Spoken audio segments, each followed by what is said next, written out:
Good morning and welcome to our Cobb County Board of Commissioners meeting this November 12th, 2025. For those of you who have served in any of our armed forces, we hope that you had a very happy Veterans Day yesterday, and we thank you for your service. Today, we do not have someone here to provide our invocation, but what I'd like to do is have a moment of silence.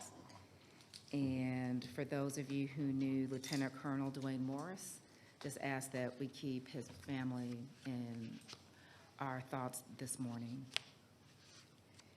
For those of you who are willing and able, please join me for a moment of silence, which will be followed by the pledge.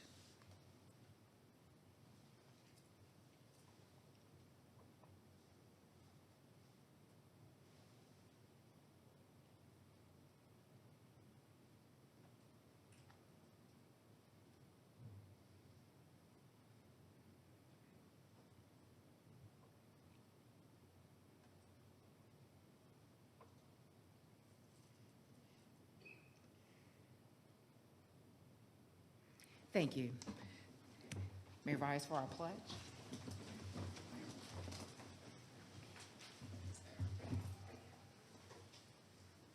I pledge allegiance to the flag of the United States of America and to the republic for which it stands, one nation, under God, indivisible, with liberty and justice for all.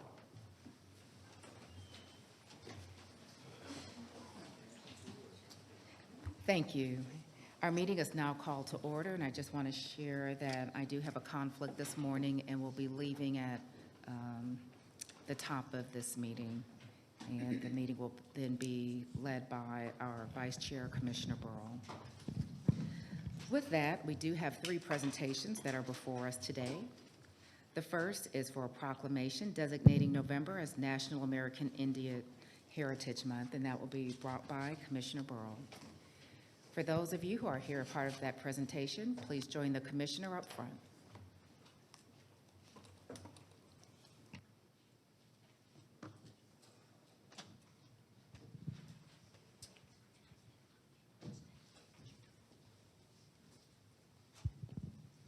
Good morning, everyone. It's always an honor to present this every year to our DAR, Fielding Lewis chapter. As November is Native American Heritage Month. So, I will start with, whereas the history and culture of our great nation have been significantly influenced by American Indians and indigenous peoples, and whereas the contributions of American Indians have enhanced the freedom, prosperity, and greatness of America today. And whereas their customs and traditions are respected and celebrated as part of a rich legacy throughout the United States. And whereas Native American Awareness Week began in 1976, and recognition was expanded by Congress and approved by President George Bush in August of 1990, designating the month of November as National Indian Heritage Month. And whereas in honor of National American Indian Heritage Month, community celebrations as well as numerous cultural, artistic, educational, and historical activities have been planned. Now therefore, we the Cobb County Board of Commissioners do hereby proclaim November as National American Indian Heritage Month in Cobb County and urge all citizens to observe this month with appropriate programs, ceremonies, and activities. This is the 12th day of November, 2025. So, Melissa's going to introduce the team here. And first of all, I want to say thank you for participating in the Veterans Day Parade. I was waving to you. I was waving back. I'm Melissa Tanner. I'm the regent of the Fielding Lewis chapter, Daughters of the American Revolution. the Marietta chapter, and we are so honored to be able to get this proclamation today. We do a lot with Native Americans in our state. We provide scholarships for children. We are appreciative of all the things that this culture has contributed to our nation. But with me today is my first Vice Regent, Andrea Riddle, our Native American Indian Chair, Lori Crowder, second Vice Regent, Nan Bennett, and Registrar Eva Garrett. So we are thankful to be here today, and thank you for this opportunity. Okay, we need a picture. Yes.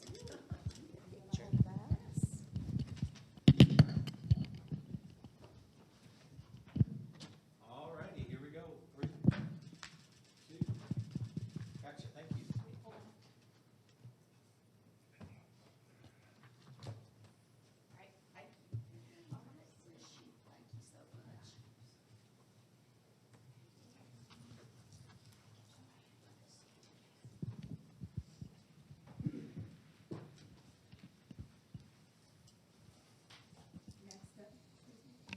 Next up, we'll present a proclamation designating November 3rd as Election Hero Day. For all of you who are here as a part of that presentation, please join me up front.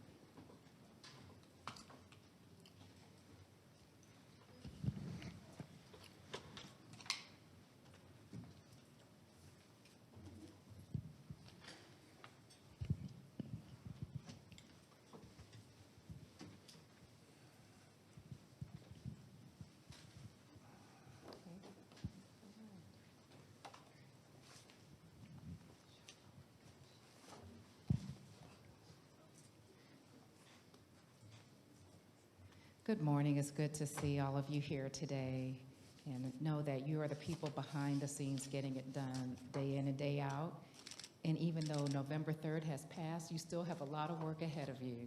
So this is still a wonderful day to recognize you.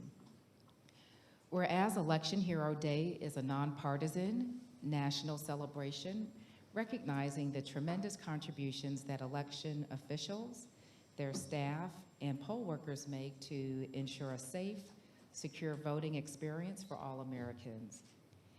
And whereas poll workers provide on-site support to voters at polling places and during early voting.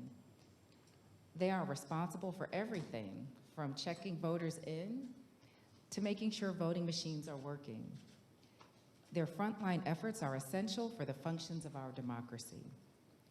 And whereas election office staff manage the day-to-day election responsibilities, including processing voter registration and mail-in ballot applications, procuring and testing voting machines and tabulators, and serving the public.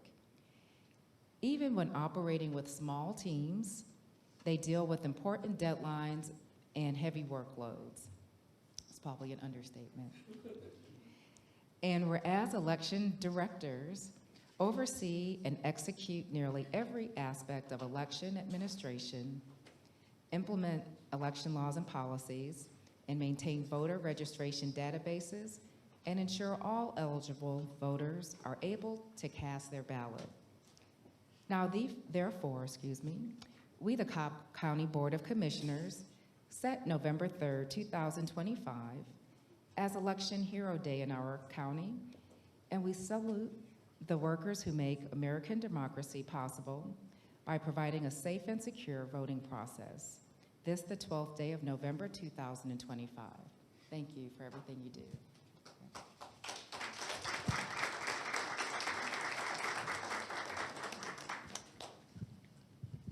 Good morning. I'm Michael Dietrich. I'm the Acting Director for Elections. I'd like to thank you, Chairwoman, and the Board of Commissioners for the recognition. I'd also like to thank our Board of Elections, Dr. McMorris, Dr. Gibson, for your leadership the last couple months. It's been a little complicated. But most importantly, I'd like to thank the people standing before you and the whole army of folks that are back at the office or at home, our poll workers that aren't always in the office all the time. We just finished an election and we have another one next week. So a lot of things still going on in the office. I wish more could be here, but I want to let everyone know, regardless of the status of their role with elections, every job, every task, every duty is so meaningful, regardless of how much time they spend in our office. Without the people in the community, without these poll workers, without these folks right here, elections does not happen. It's not just about one person, it's the collective, and we need every single person to make it happen. So, thank you. Thank you so much, Michael, and thank you for stepping up and serving. With that, why don't you get in the middle? Sure. All right, we're going to have to set some balance. Yeah. Let's switch you and Michael, so you're on this side. All right, looking good. Everybody look up, here we go. 3, hold it, 3, 2, and I got you, thank you.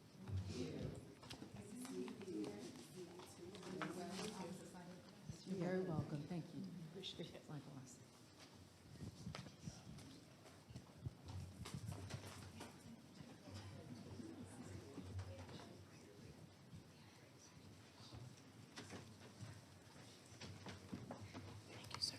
And for convenience sake, it's good to see you. Just remain up here for our next proclamation.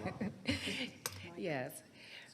Next up, we have our final presentation of the morning, which is to recognize Cobb Parks for receiving the 2025 GRPA Agency of the Year Award. For those who are a part of this presentation, please join Dr. Gibson up front. You're welcome. Oh, all of us? Okay. Okay, all of us.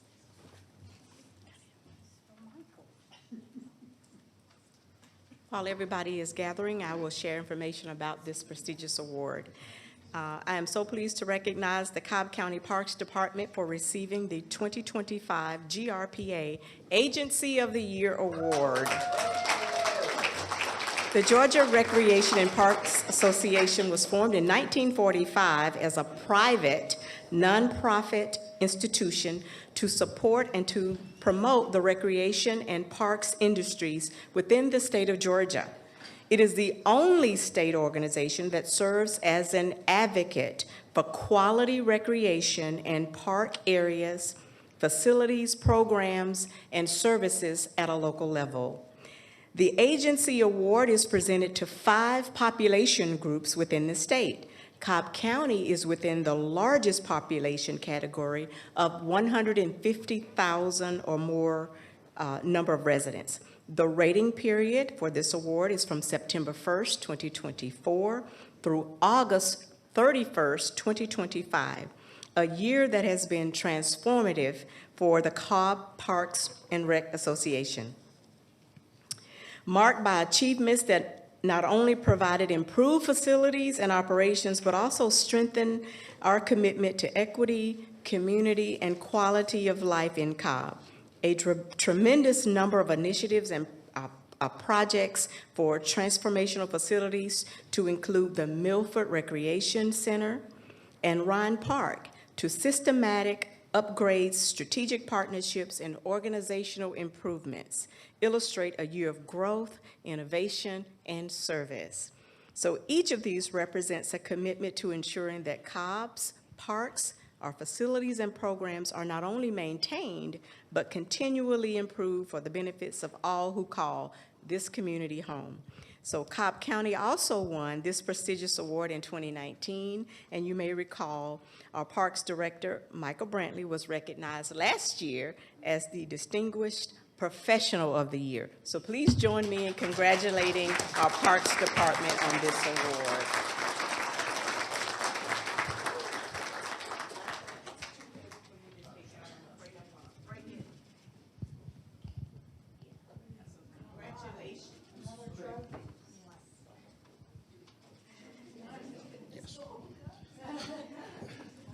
Well, thank you again. Thank you to all our commissioners, our county manager, for allowing us to be in this field. For many of us, it is a calling, and this calling is very near and dear to our heart.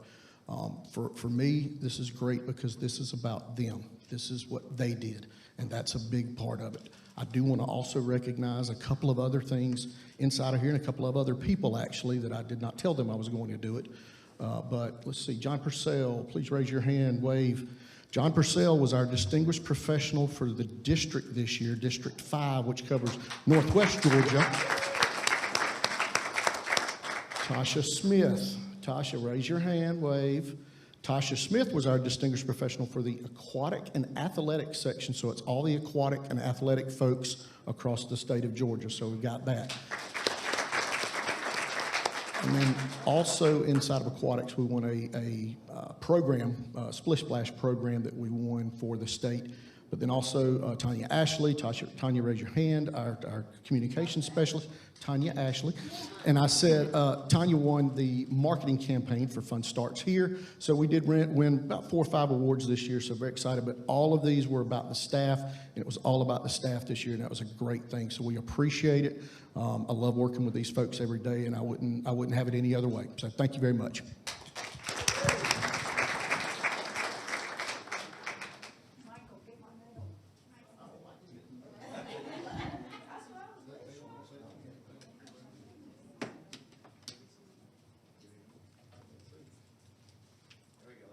Okay, here we go. 3. No laughing in line. 3, 2, hang on one more. All right, lift that thing up. Lift it over your head. Come on. They'll get you another one, I'm sure. Perfect, thanks.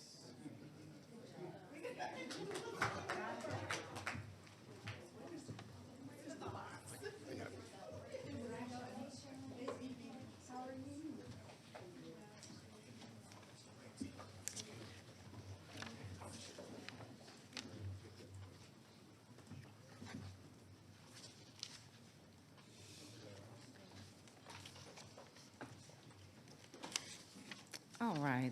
Before we move to our public hearing for the day, which will cover our proposed code amendments, Commissioners, I'd like your support to move up the regular agenda item for the ARP distributions. I know there's been some considerable discussion, and I'd like to provide some clarity on the second one. So is there consensus for us to move up that item, Commissioners? Okay. Commissioner Rawls? Yes, just the two. Okay, wonderful. Thank you. With that, we'll go to our regular agenda and move to agenda items 19 and 20.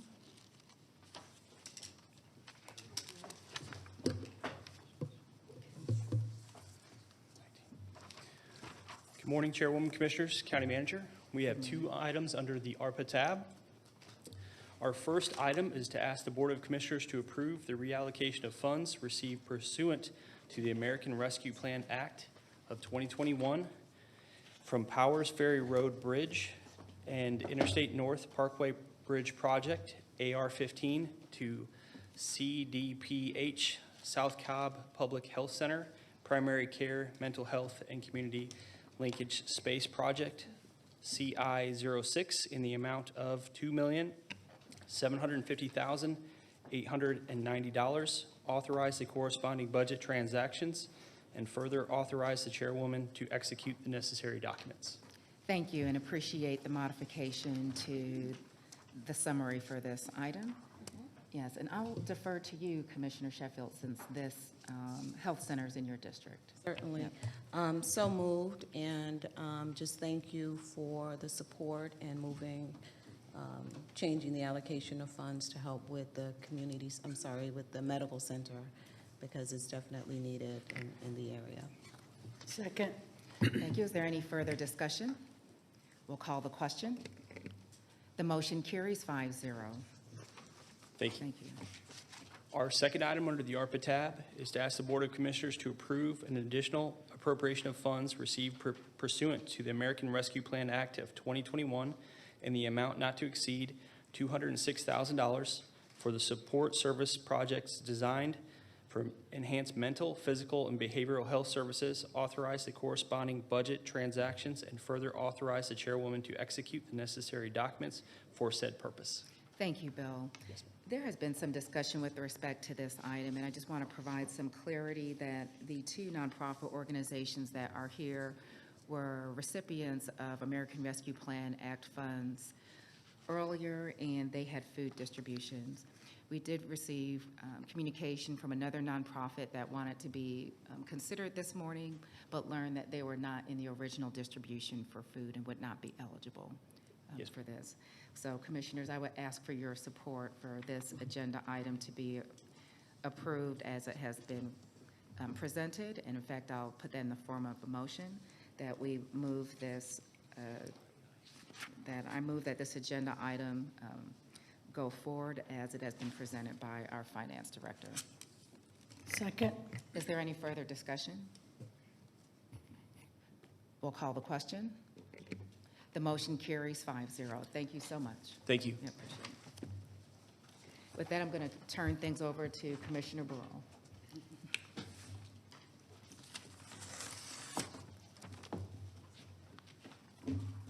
Okay, so now we're going to start our public hearing. First, we're going to have, Actually, it's going to be public comment first. public comment, sorry, thank you. No? Or public. No? Public hearing. Public hearing. It's public hearings first. I'm looking at this sheet, Bill. So do you want to go over the rules before 3 minutes and call the first Yes. commenter? First, we'll have Jessica Gwynn, and she'll provide an overview of the agenda item, and then we can have Bill go over the rules for the Right, public hearing. okay. All right, thank you, Commissioner. All right, good morning, everyone. Jessica Gwynn, Cobb County Community Development. This is our first public hearing for the 2025 code amendments, and of course, this is the first of two. The second will take place on November 20th. As you recall, we had a presentation at the Board of Commissioners work session on October 28th where we presented all of the amendments. And just as we did that day, we'll have the staff who's prepared each of these amendments come forward, the subject matter experts, to share their amendments. And then, of course, at that point, after we are completed with the presentation, we'll ask Vice Chair that you'll please open the public hearing at that time. And then we'll be happy to answer any questions after that. So we'll just jump right in if that's okay. Thank you. All right, so our first amendment this morning is from the Purchasing Department. So this is in Chapter 2 Administration, so Roger Rawl will speak to that.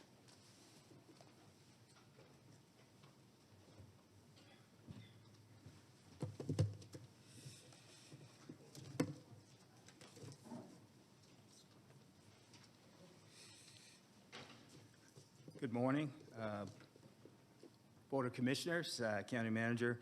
The Procurement Services is bringing forth a code amendment request that impacts two sections, 2-141 and 2-142.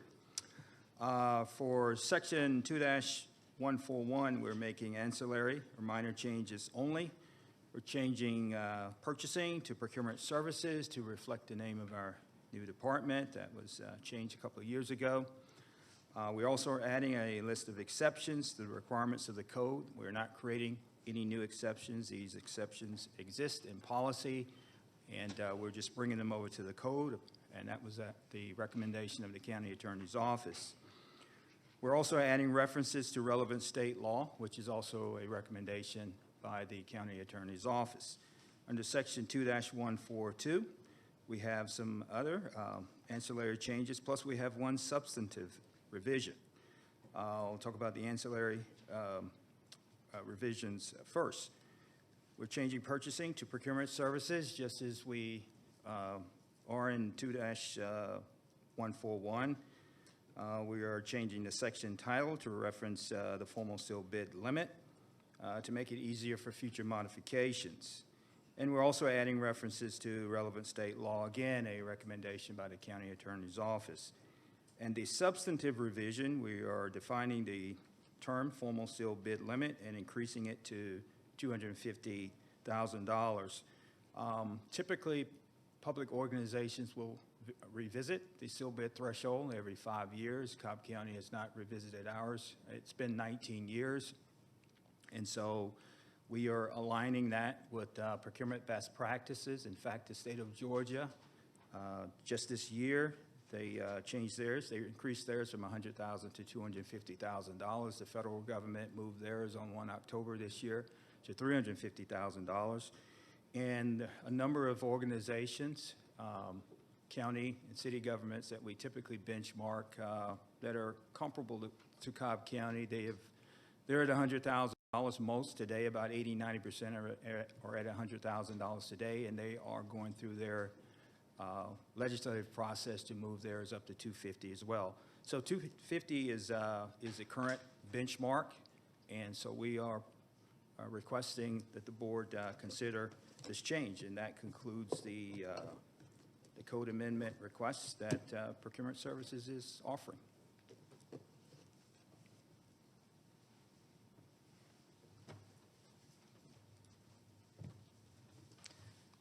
Okay, and the next amendment today will be to Chapter 10, and Stephen Hammond with Animal Service will come speak to that.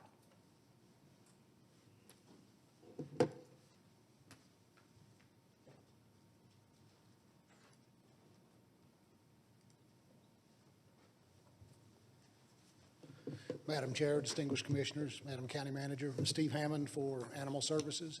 We have 3 requests for this code amendment change.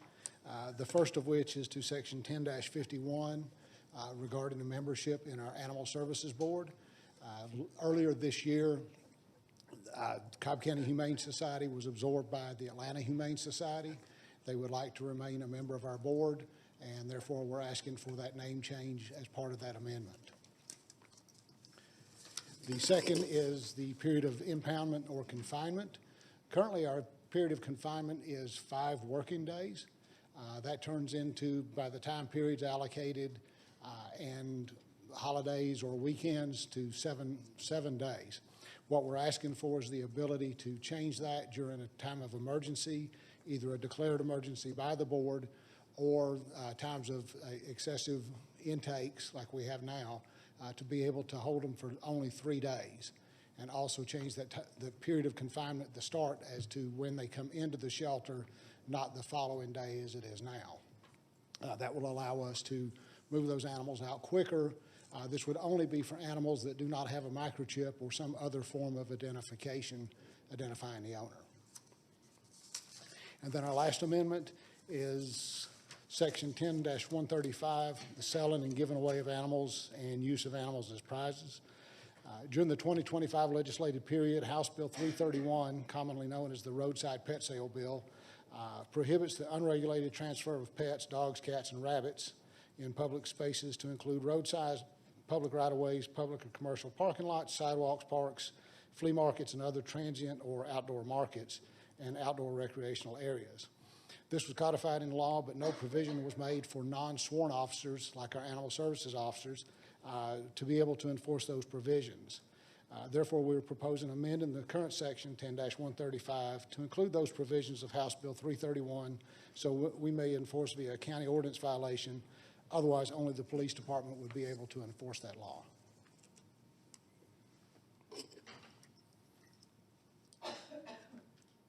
And that would conclude our amendments. Thank you.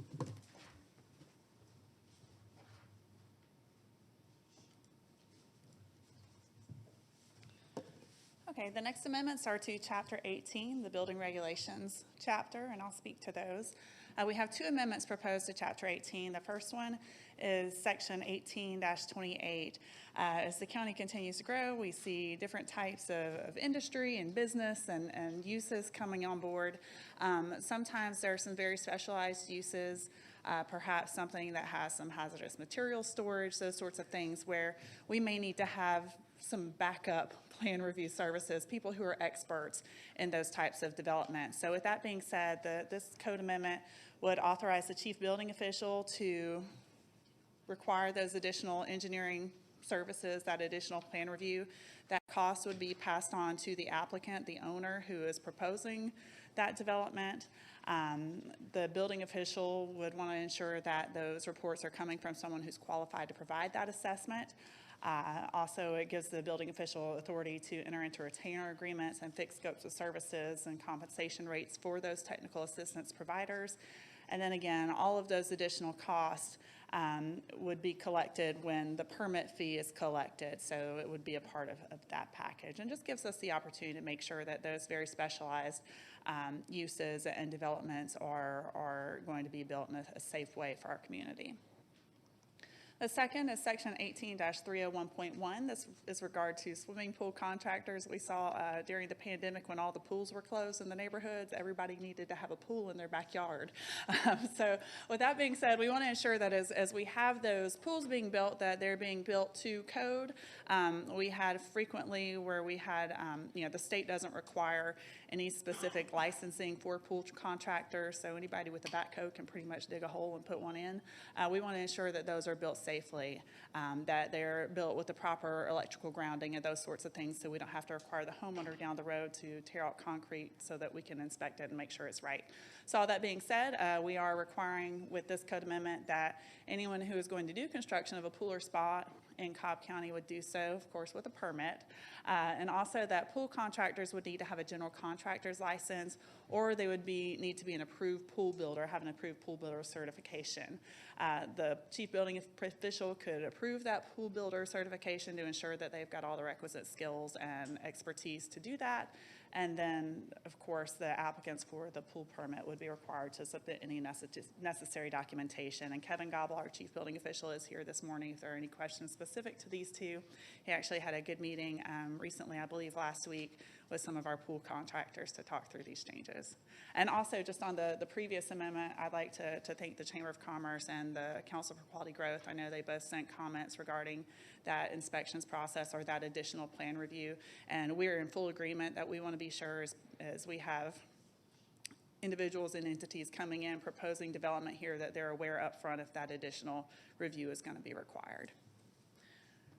And next we will have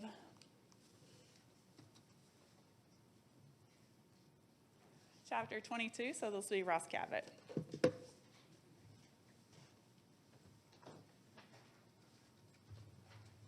Morning, Commissioners, County Manager. This is not a code amendment. This is a brand new code. Chapter 22 was added when the major cable outfit that provided cable services for Cobb County went to a state franchise at our request. So we took what was in our local franchise, put it into the code under Section 22. This just codifies the county's rights over the right-of-way and our ability to continue to collect cable franchise fees. Thank you.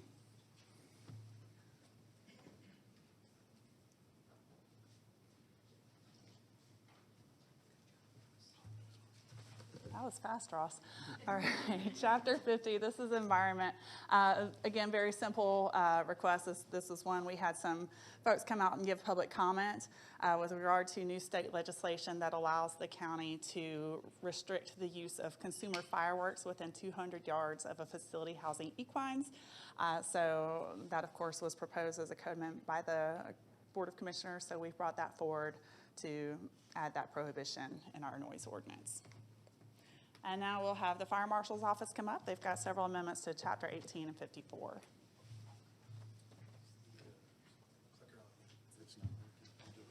You'll do it. Commissioners, thank you for your attention this morning, and I apologize in advance. Mine is substantially longer than Ross's. I have about 25 plus slides to go through real quick. So getting to it, Chapter 18 is going to be some new language we're adding with respect to notification and blasting. We're going to be solidifying how notification works and adding some, I guess, weather-resistant signs and some certified mail notifications to be sent out. Next slide. Moving into Chapter 54, which is just the standard Fire Marshal's Office section. Let me see here. Yep, so this is just going to be some language cleanup. We've spent a decent amount of time reviewing our ordinance with the new cities, and we're trying to harmonize some of the language. So I want to say thank you to the County Attorney's Office for some of the good work they did on trying to clean up some of the language that's been around for the last 30 or 40 years. So this is one of them. This is where we're going to be removing the cities by name and adding them in as a municipality. Next slide. This also is going to be cleaning up some of the different language that's used from our cities. Some can be the Department of economic development, the building department, but we're going to harmonize the language in our ordinance so that it lines up for all the cities that are in our jurisdiction that we work with. Next slide.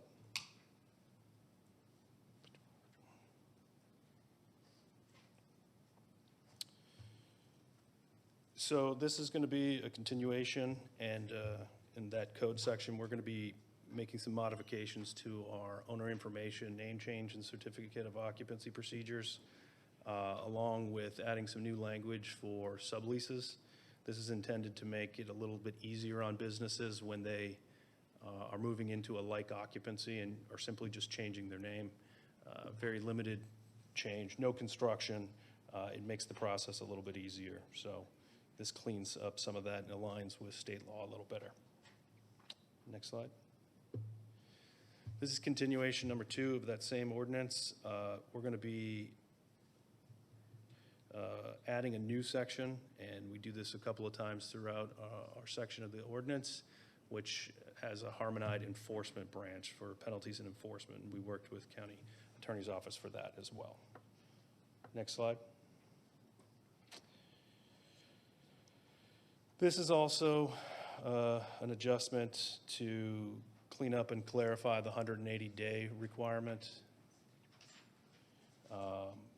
and also directs people when there's an appeal to this. That we last code cycle added an appeals board to the fire marshal's office, and in a couple other sections we are going to be adding a pointer that if you disagree with any of this, you can follow the county ordinance with respect to our appeals process. Next slide.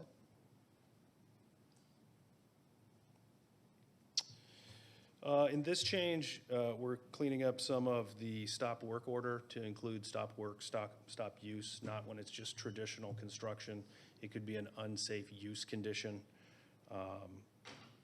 We're adding in some additional, I guess, definitions to our Chapter 54 that makes this a little easier to understand. Next section. We have a reinspection fee section in our ordinance. If you qualify for one of these reinspection fees, you can appeal it by going back again to the appeals board that was established last code cycle. So this is just continuing to inform people in each section that if you have appeals, you can take it to the appeals section. Next slide.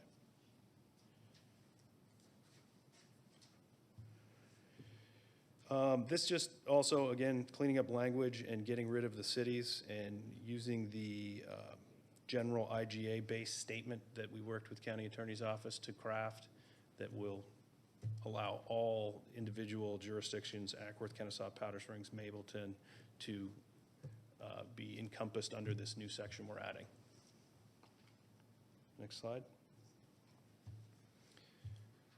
Tanks, there's some duplicate I guess, oversight from the state fire marshal's office and the local fire marshal's office. So we're going to remove a section that makes it a little bit easier for contractors to understand that traditionally the state inspects the state tanks, and we are not going to duplicate, like inspect and review tanks that are covered by the state fire marshal's office. So this is going to be removing a code section in entirety to help make it a little clearer.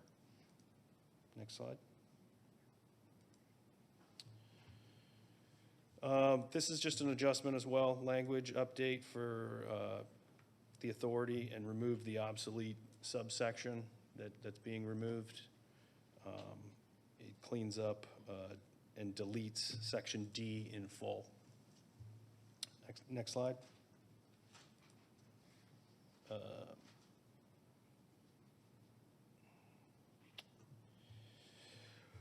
Throughout the code, there's different words that are used. It could be fire code, it could be fire prevention bureau. This cleans it up and just continuously calls the fire code, and steers you back up into the definition of fire code. And we are working with county attorney's office to clean up the, there's a statement that we want to be extra correct on, and we're going to be copying essentially the language that 120-33 basically modifies and has a coordination of provisions table. We're going to copy the exact language and put it in our ordinance so there's no confusion on the overlap of how those codes are enforced. Next section. I'm going to bring this up a couple of times. We're adding a concept of adding tags to things that we inspect. So this one is going to be for hydrant maintenance. We're going to be adding a tagging system that makes it a little bit easier for everyone to understand what has been inspected and what has not been inspected, with a weather-resistant tag that we're going to be adding. We also do it for fire alarm systems as well. So next slide. This is going to be removing a section that talks about existing apartment complexes. This section of the ordinance has ran its course. It's basically no longer germane to anything. It gave a window to complete some tasks. Those tasks have all been completed, and we're going to be changing this to a reserved section. Next slide. This has to do with operational permits, and it cleans up the revocation process if that circumstance does present itself, and it steers it back to the cities with the IGA language and the wording. Next slide.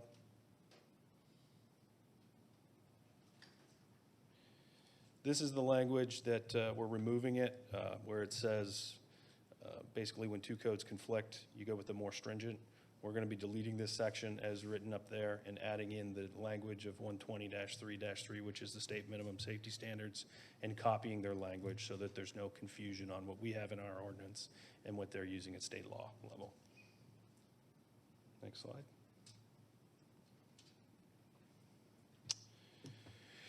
Here we're trying to define a section, an I, for substantial renovation. This has been challenging to know what the word substantial renovation means. So we're going to be adding in some definitions for how it all works. If you go to the next slide.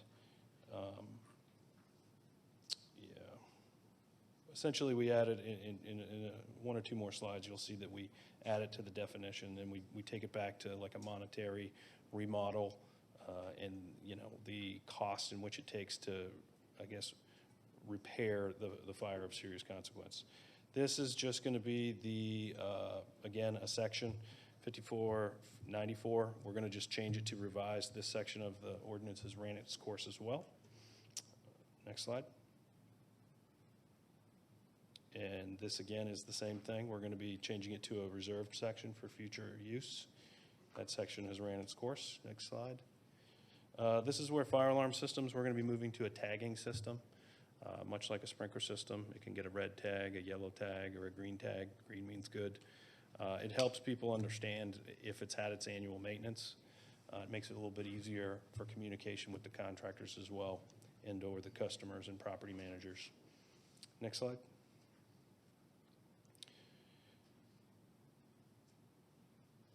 This is just, again, the annual inspection requirement for the tagging, and requiring an annual inspection document to be provided and tagged at the control panel.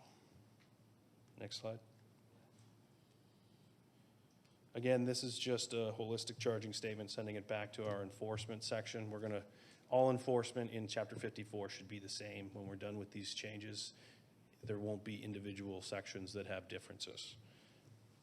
Next slide.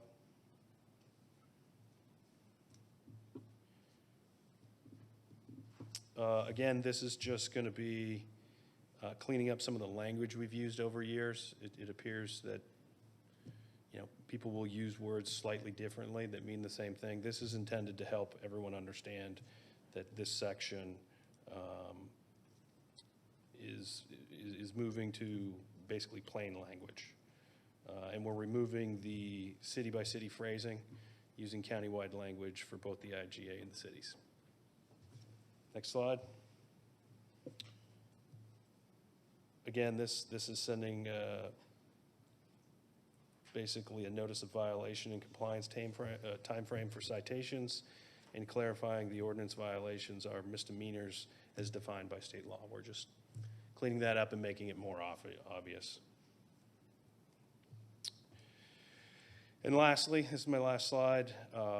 This is just the Cobb County Fire Marshal's Office Fire Code Appeals Board is the administrative appeal body for anything in Chapter 54. And if you don't agree with that ruling, this points you to the judicial review of going to the Superior Court system, which lines up with state law. So with that, is there any questions? Not hearing any. I Thank you think for we your have to time. have the public hearing first, and then we Oh, can bring okay. y'all back up for Sure. questions. Thank you. Thank you, Got it. Nick.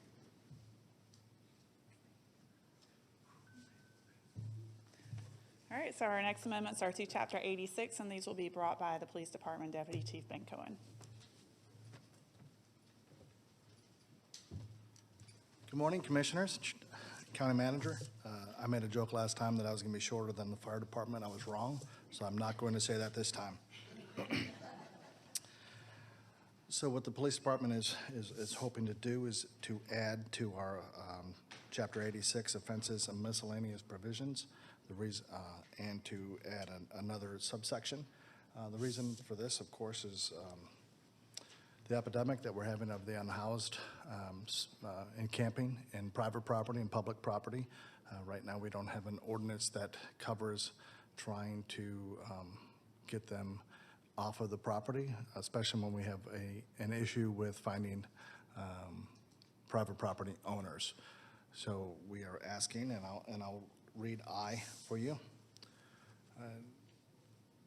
No person shall enter upon the land or premises of another or in or upon any vehicle, boat, or aircraft owned by another after having received notice from the owner, lawful occupier, lessee, tenant, or any agent thereof, that entry is forbidden. If requested by the owner, lawful occupier, lessee, tenant, or agent thereof of the land or premises, vehicle, boat, or aircraft, a police officer may give such notice. Upon request, any occupier camping on private property must produce written approval of the owner, lawful occupier, lessee, or tenant pursuant to 86-12.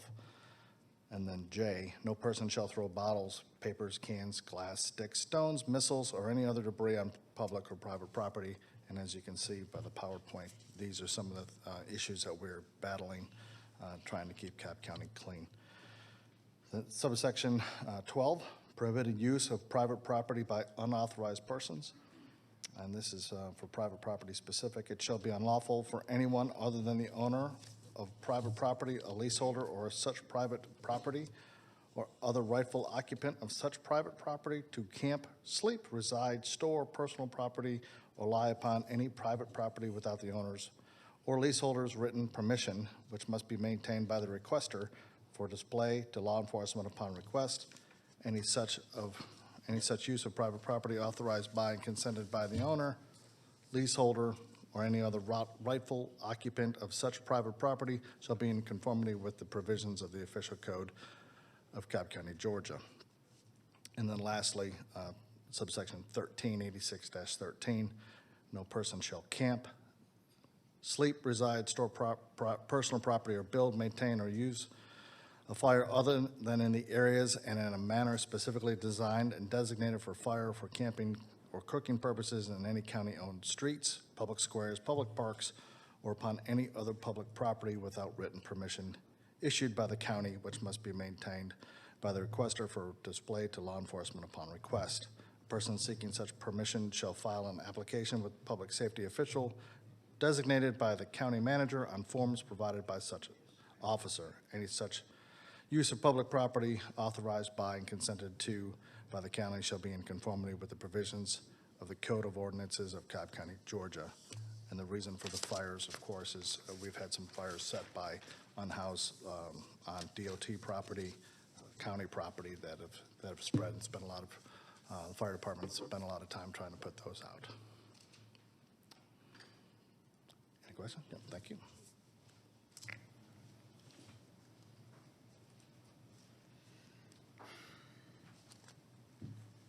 And next we'll have Kimberly White come speak to the changes on Chapter 102, Solid Waste Recycling and Residential Collection.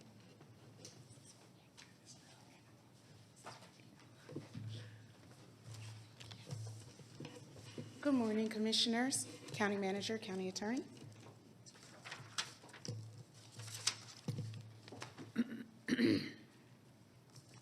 Okay, in this section 1021 through 1024, we are broadening the title and scope to include recovered materials and community welfare clause. In this section 102.5, we are adding definitions such as bulky waste, hard to recycle plastics, recovered materials, and hazardous waste. Section 1029, it's the proper permitted facilities for MSW drop-off. That's municipal solid waste to be dropped off. Section 102.10, the lawful placement of yard trimmings in municipal solid waste.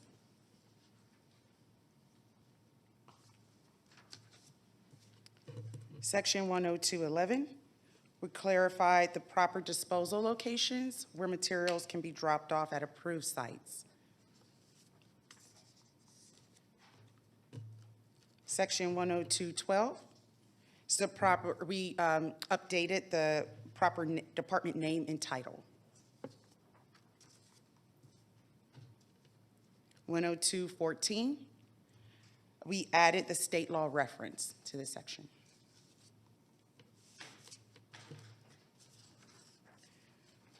102.16 through 102.56, we corrected the department name in these sections and then added recovered materials. 102.57, we updated that the permit is not assignable or transferable.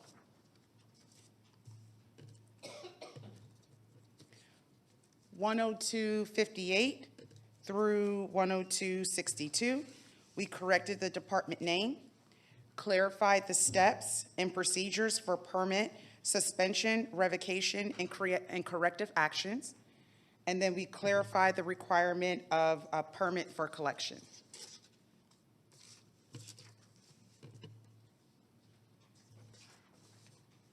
(102.64), we added the identification requirement for waste collectors using rented vehicles, and we added the compliance with the federal, state, and local laws.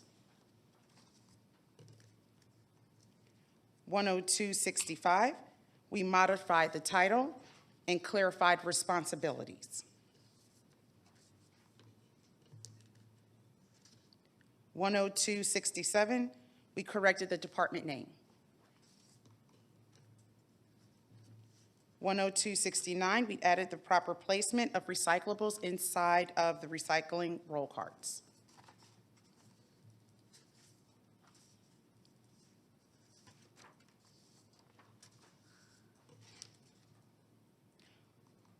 102.70, we corrected the department name in duplicate language.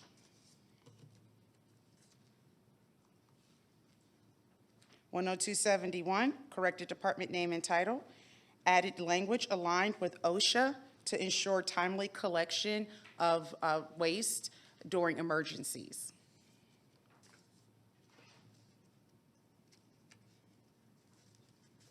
102.74, we deleted this section. It was found unconstitutional. 102.75, we clarified compliance with federal, state, and local law. Sections 102.91 and 102.92, we corrected grammar. 102.96, we corrected department name and title. 102.98 and 102.99 through 102.110, we added the Chief Sustainability Officer responsibility for litter abatement and the numbering of the reserved articles.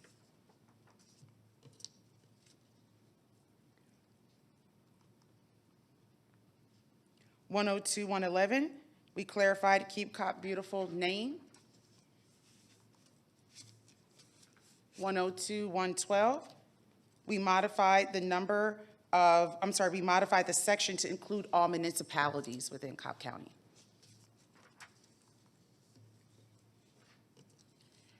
Section 102.113, we clarified the criteria for replacement of KCB board members. 102-114, we modified the meeting locations and times to include in-person, virtual, and phone meetings for the KCB board. 102-115 through 102-119, we corrected the name and programming language. Okay.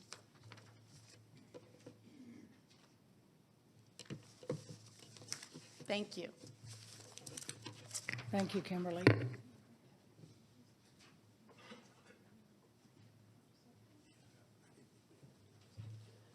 The next amendments today are to Chapter 106, Street Sidewalks and Other Public Places, and Jonathan Yee with the Department of Transportation will provide that overview.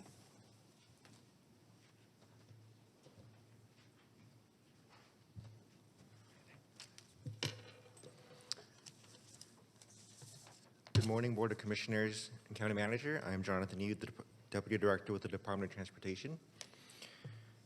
DOT recommends 2 code amendments in Section 106. The first recommendation amends Section 106-10, which describes approvals for pavement cuts in county right-of-way pertaining to utility work. The recommendation is to remove board approval, add an allowance for maintenance activities, and allow DOT to approve this type of work. This amendment will align with our current practice of approving utility work through utility permits and land disturbance permits. Typically, we approve about 2,000 permits annually for this type of work. Next slide, thank you. The second recommendation is to create a new section 106-11 to define limited access highways for approval of new curb cuts. The recommendation is to codify a Board of Commissioners 1994 policy, which requires new access to be approved by the board. These approvals for new access will pertain specifically to Barrett Parkway between Cobb Parkway and Powder Springs Road, and east-west connector between Powder Springs Road and South Cobb Drive. And that concludes these code amendments from DOT. Thank you. Thank you, Jonathan.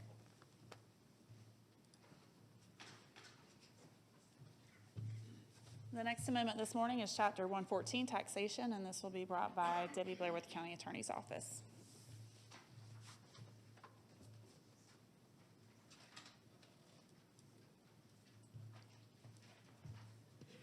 Good morning, Debbie Blair. This is related to the Cobb County Special Service Districts Number 2. We were looking through the code section and realized that there is an error in the way the taxes were set forth to be collected. This is an ad valorem tax, and it should be collected in accordance with state law as any other ad valorem tax, and that change has been made in this, this amendment. That's it.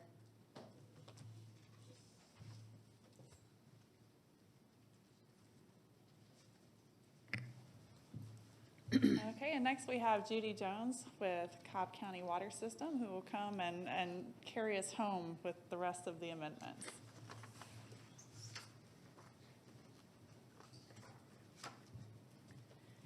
Good morning, Commissioners and County Manager. I went through our lengthy code amendments in detail at the October 28th work session, so I'm just going to hit the highlights this morning. All right, Chapter 50. The first one revises the stormwater management special assessment of properties to be specifically for recovering costs incurred by the county for repairs to private stormwater infrastructure. Section 50-106.1 adds a definition for trout streams as required by the Metropolitan North Georgia Water Planning District. Section 50-110 revises language for special assessments of properties to be created only for the purpose of recovering costs for the county for repairs of private infrastructure. And 50-111 replaces residential with county-owned. 50-112 changes commercial / industrial to private or privately owned to cover maintenance responsibilities for all private stormwater infrastructure. And 50-143 deletes that county funds for paying for additional stormwater storage in a new development shall be provided out of stormwater management assessment fund because we have never collected any assessments, so we don't have any funds in that. Chapter 83, this is some amendments to the nuisance abatement code. It adds that improperly maintained stormwater management facilities are part of nuisance abatement, and it also adds language referencing general nuisance law to be consistent with state law. That's in general what all of these changes are. Chapter 110. So this changes in Chapter 110 are changes to allow the county to stop accepting detention ponds in new subdivisions. So that's what these changes do. Go to the second one. It does provide that, add some new requirements for stormwater detention in new subdivisions, residential subdivisions, to provide some funding to help the residents in the subdivision to maintain that infrastructure going forward. Chapter 122. So the First Amendment, 122-57, allows county officials to enter property for the purpose of identifying water service line materials to comply with the EPA lead and copper rule. 122-84 and 122-89, this just cleans up language regarding late fees and delinquencies in the code, takes out some specifics because some of that is covered in our rate schedule that's approved by the board. 122-126 clarifies the water system's longstanding position of not supporting new public lift stations being built for new development. It also discontinues approval of wastewater lift stations for new single-family residential subdivisions. And then it revises conditions for private lift stations serving multiple non-residential properties. It actually lessens those requirements slightly. Section 122-130, this clarifies when gravity sewers shall be provided for new development and when septic systems may be utilized. It does not change our current procedures, it just provides some clarification language. Section 122-153, this changes master meter requirements for residential condominium type developments to eliminate condominium HOAs having to maintain large water mains serving each building. Section 122-188, this section is restructured to make it easier to follow. There are also various updates and cleanup language and clarifications throughout the section. All right, and then we're adding a new section. We're adding actually a new article, Article 3 to 122, Stormwater Management. Currently, the water system provides some stormwater services, and we charge for stormwater through water and sewer rates, but that is not codified. So what this section does is it codifies the stormwater services provided by the water system, and it also sets a rate structure instead of charging based on water and sewer usage to charge based on impervious surface. So the sections in this new article, 122-301, provides a list of definitions. 122-302 states the purpose and policy. 122-303 establishes a stormwater utility within the water system. 122-304 sets our scope of responsibility. 122-305 establishes an enterprise fund to ensure that the funds collected for stormwater are used for stormwater. Section 122-311 sets that we can have service charges, rates, and fees generally. It does not set what the specific rates are, but sets the structure. 122-312 also sets additional fees based on impervious surface and late fees. 122-313, stormwater service fee exemptions. It provides a list of exemptions to the fees. 122-314 establishes that the fee will be charged on the monthly water bill, and properties not served by the water system will receive a stormwater-only bill. 122-315 establishes that the county will adopt a credit manual that will provide certain list of activities that customers can do to reduce their stormwater fee. And then Section 122-316 sets the appeals process.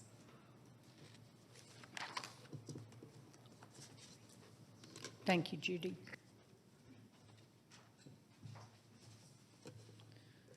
Okay, so that concludes the presentation. At this point, we would ask Vice Chair that you please open the public hearing. And just as a reminder, again, this is the first public hearing. The second public hearing will be held on November 20th at 6 p.m. So that's next Thursday, not our typical Tuesday evening meeting. It'll be 6 o'clock, not the typical 7. And then the board will have the opportunity to vote on those amendments following the public hearing on the 20th. So I'll turn it over to you, Vice Chair. Thank you. Thank you. Bill, do you want to go through our rules and? Sure, it's unlimited number of speakers, topic, you can speak on the topic of the code amendments that are presented, and each speaker has 3 minutes for you to be able to speak. Okay, we will begin the public hearing. Anyone wishing to speak? 3 minutes, unlimited number of speakers. So who wants to start?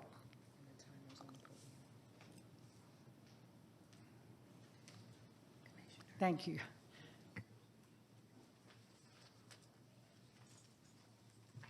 There is a speaker, there's a speaker. There is a timer that's on the podium to keep track of your 3 minutes. Oh, so. cool. Thank you. Good morning, Commissioners, County Manager. My name is Matt Yarbrough. I reside at 1158 Chestnut Hill Circle in the city of Marietta in District 1. Beyond being a near-decade-long resident of Cobb County, I have the privilege today to speak on behalf of the Council for Quality Growth as the Director of Policy and Government Affairs. Appreciate the opportunity to speak a little bit about the policies that we think will support responsible, balanced growth here in the county. I'm going to speak specifically to 2 items, specifically the proposed stormwater utility and the restrictions on sewer lift stations. So first, on the stormwater utility, which is Code Section 122, we strongly support the establishment of the dedicated funding source and believe it's essential for addressing both flooding and stream maintenance in the county. This move brings Cobb in alignment with nearly half of the metro governments that have already adopted a similar utility. Specifically, those include Gwinnett, Douglas, Clayton, DeKalb, Henry, and Rockdale counties. And then here within Cobb County, Powder Springs, Austell, Smyrna, Kennesaw, and Ackworth already have this existing stormwater utility structure. We think that's critical to fund what is essential infrastructure for this county, and it's past time for that key investment to start to occur. On the lift station side, Council for Quality Growth does oppose the proposed language that would prohibit both new public lift stations and create significant hurdles on private lift stations. First and foremost, a blanket lift station ban is not consistent with regional norms. We would be the first county in the region, to our knowledge, to adopt such a policy. Peer counties like Gwinnett, DeKalb, Cherokee, Forsyth, and Paulding all operate extensive and reliable lift station networks and do so without much concern. Most of these jurisdictions, per research we've provided to the board, have well above the current number of lift stations that Cobb does, and have successful fee structures to make sure the county is not eating the cost of those. We believe at its core that Cobb's BOC and the Water Department each respectively have the wisdom to decide when a lift station is appropriate, and don't believe restricting the BOC's own authority on this is the best path forward. For these reasons, we respectfully ask the board to reject the proposed lift station ban and instead consider maintenance and funding solutions in order to make sure the county does not incur those costs. We appreciate the county department's thoughtful work on these code amendments, and we stand ready to continue to provide data, technical assistance, or any other policy suggestions as the board considers future code amendments. Thank you. Thank you, Matthew. Madam Vice Chair, can I have a question of privilege, please, of the speaker? I'm asking for a question of privilege. You can answer, you can give it to her if you want to. Okay. Sir, We've never done this before. I understand, but this goes back to an email that the full board has received. My only question to you, sir, is Gwinnett and DeKalb County have policies on lift stations in environmentally sensitive areas. Has the Council for Quality Growth weighed in on those? I'm sorry, but this is a public hearing, 3 minutes each. You can ask him this after. This isn't how this should be conducted. And that's why I asked for a question of privilege. It's part of Robert's rules. Go ahead. Bill, would you like to weigh in? It's up to the chair, or serving as vice chair, whether to permit it or not to permit it. So. Go ahead. Yes, ma'am. I am, at least to the understanding of Gwinnett's policy, to your question, that they do have restrictions in place on the environmental sensitive. Again, we don't take individual positions through Council for Quality Growth on where you all should approve or not approve a lift station. If you guys in your wisdom and the water department in their wisdom want to reject one because it's in an environmentally sensitive area, you won't find us testifying in opposition to that decision. We just structurally believe that you all in the water department are the best arbiters of when should one be accepted and when shouldn't one be accepted, and would rather code not unilaterally restrict you all on that decision making. Thank you. Thank you, ma'am. I will not allow any more discussion like this during a public hearing. Thank you. Next speaker. Good morning. My name's Craig Harfoot. I found that, the Council for Quality Growth is probably responsible for the fact that we need stormwater tax. It's because they built lift stations right across from me they blasted in rock, cracked my foundation, and it's like the nerve. They should never have had lift stations. I mean, we got a high-pressure main pumping it up the hill right in front of my property. If that fails, I think you've tied it now to Fulton County, but that place always dumps sewage in a river. But anyway, since I first came to these meetings in the early 2000s, there's Mike Parrish, head of Council for Quality Growth. And like I said, they built the high-density housing that created the runoff, and they put the lift stations in, they put the detention ponds in, and now I see you don't want to take on those detention ponds because they were built poorly even then. The lift stations will fail. In subdivisions like St. Leon, when those things don't pump, they're done.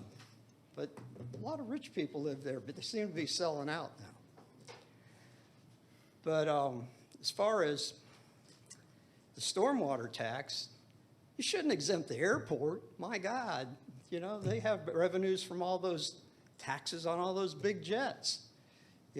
And the biggest impervious surface that you exempted are all our county roads that you keep making wider. Those are the big contributors. And I don't think any of you have watched my video of Better Path Cobb County on YouTube. 260 people watched a few of them, but I explain where all the water goes. And it's like you think you got curb and gutter and pipes. You don't. They just dump it into the ditches between our houses, and they all just go down to the river. Y'all, before you vote on it, need to watch that video. I explained Park Air. It was an airport. It's all asphalt. All our commercial properties with parking lots, the Cumberland CID, nothing but asphalt. Yeah, but that's a problem. But you're not building, where you like asphalt, you don't like grass growing up through the open bricks and all this. But, we're at a tipping point, and by taxing people more for stormwater, man, you're going to just knock the whole house of cards down. But good for you that you restricted lift stations. But that's the only good thing I saw out of all this stuff. Thank you.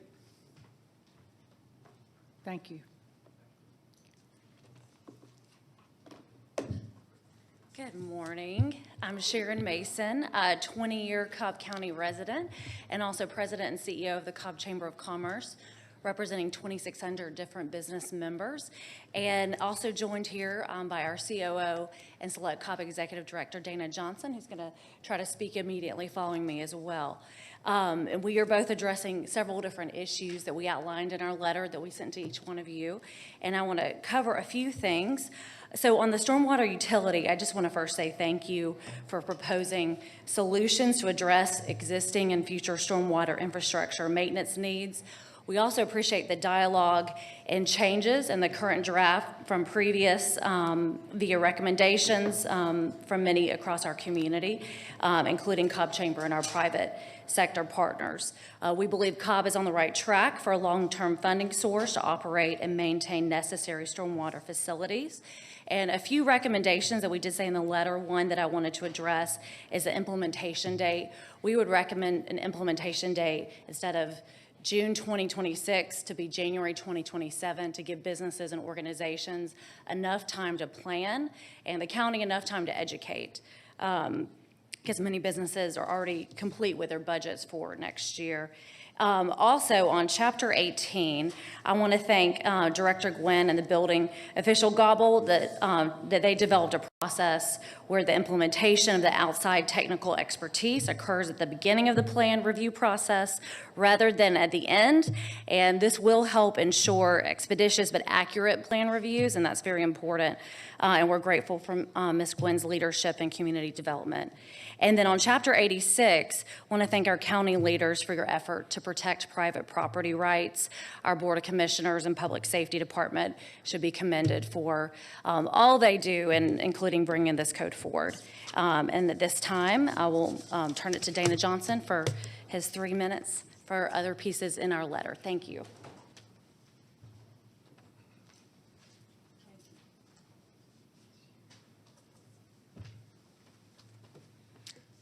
Good morning, Commissioners. Dana Johnson, Cobb Chamber. Want to talk about a couple items in 122 as well. With regard to the lift stations, I'm just going to echo the comments that were previously provided by the Council of Quality Growth. We do think that there is mechanisms already in here that provide staff and Board of Commissioners the proper oversight over lift stations and make sure they're done in the right areas. With regard to interceptors or grease traps, also in 122, completely understand why we have the right tools in place in order to make sure that our sewer pipes are not full of grease and causing huge maintenance problems for our water systems and our county leaders.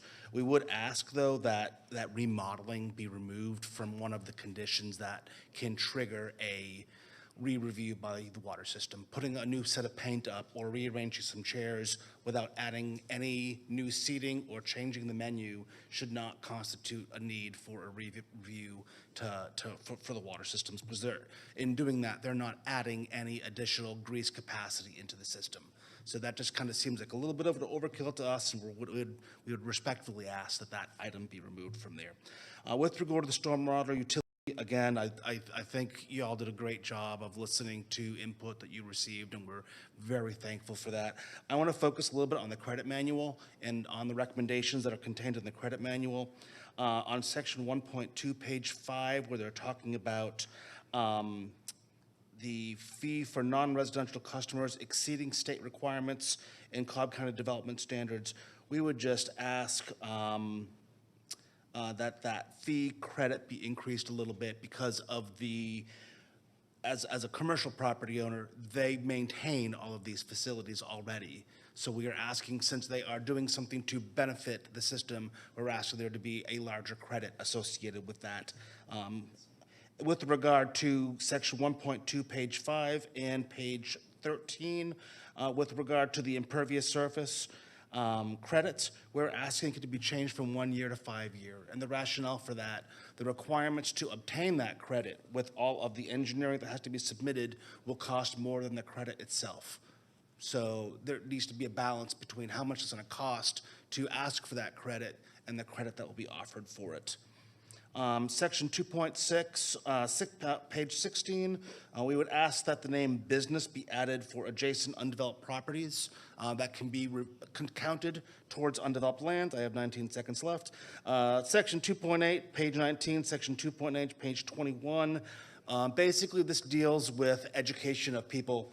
Parking lots aren't a good standard for the education. It should be based on the number of employees, not on the size of your parking lot. And besides that, thank you all so much for listening and taking public comment. We appreciate all of you and all you've done. And Judy, great job and everything. Thanks all.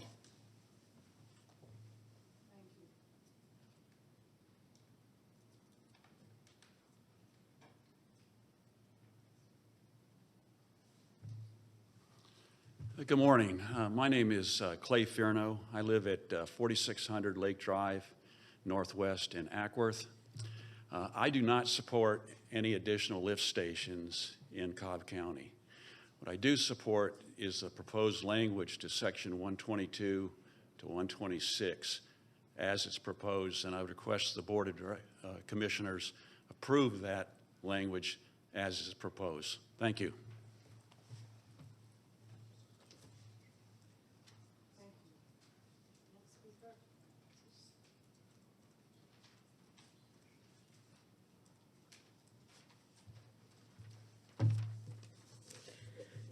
Good morning.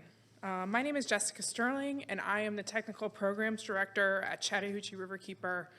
We are a nonprofit organization with over 10,000 members that works to protect the Chattahoochee River, including its lakes, tributaries, and watershed, through education, advocacy, and stewardship.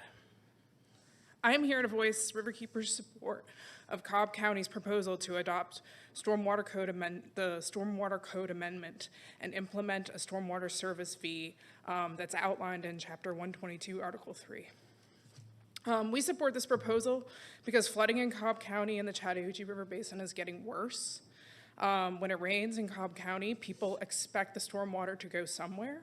Rainwater rolls across our impervious surfaces, parking lots, roads, gutters, curbs, and is directed into stormwater ditches and pipes. More rain and more impervious surfaces are sending more water into aging infrastructure and an overburdened system. And this threatens public health and safety, floods our communities, and damages private property. Climate change has changed our region's rainfall patterns. While we may receive the same average rainfall every year, the amount of extreme events are becoming more frequent and more dangerous.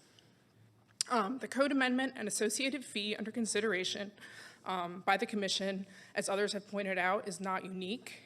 There are over 40 similar utility programs in the Metro Atlanta region, and the service fee will provide Cobb County with a steady, dedicated revenue source to maintain, repair, and replace aging stormwater infrastructure, which will ultimately protect people, property, and improve water quality in the Chattahoochee River. Thank you.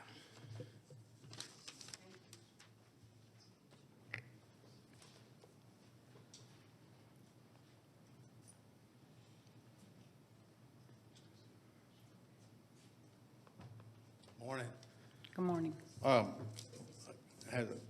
My name's Mark Gallman. I reside in Ackworth, and that'd be 65 years here in Cobb County on the 15th.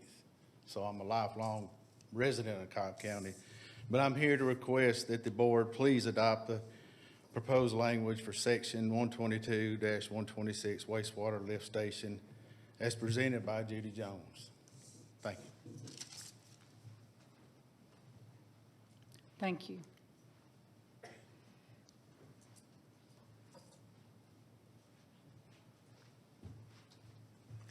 Good morning. I'm Linda Beving, and my husband Steve and I live at 4785 Hilltop Drive, Northwest in Ackworth. And we volunteer with the Cobb County Adopt a Stream program. And we are here today to request your approval of the revised code section 122-126 wastewater lift stations. We ask that you please approve that section as presented. And we thank you for protecting Cobb County. Thank you. Anyone else wishing to speak on code amendments?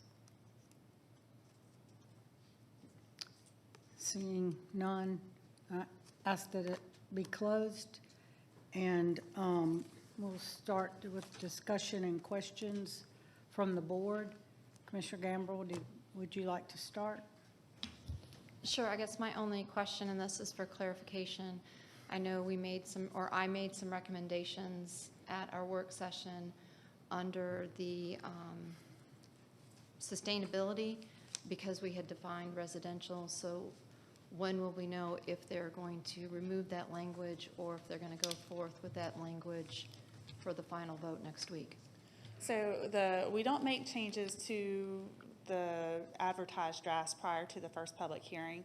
So any changes that were discussed and agreed to in the work session and today will be reflected. Those will get updated furiously as we get the agenda ready for next week. So you'll see that reflected in the package for the next meeting. And of course, those drafts are all just draft form until the board adopts them. So even if there are additional changes next week, we can make those.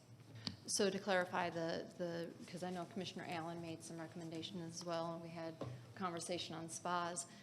Do we need to reiterate those today, or is that already in the works to be changed from our discussions a week ago? So any changes that were discussed during the work session should already be in the works. And Kimberly, I don't know if you had anything specific you wanted to address. So yes, in my notes, I do have all of the comments that were made during the work session. I have updated it on my sheet here, but as Jessica mentioned, that those changes would be actually placed into the code between this session, this meeting, and our second public hearing. And so then you will see it reflected then. Thank you, Kimberly. Thank you. Anything else, Kelly? And then also, I was asked by I think he's got something different. Hampton Lake HOA to submit to the clerk their comments. And then my next questions would be for Judy Jones.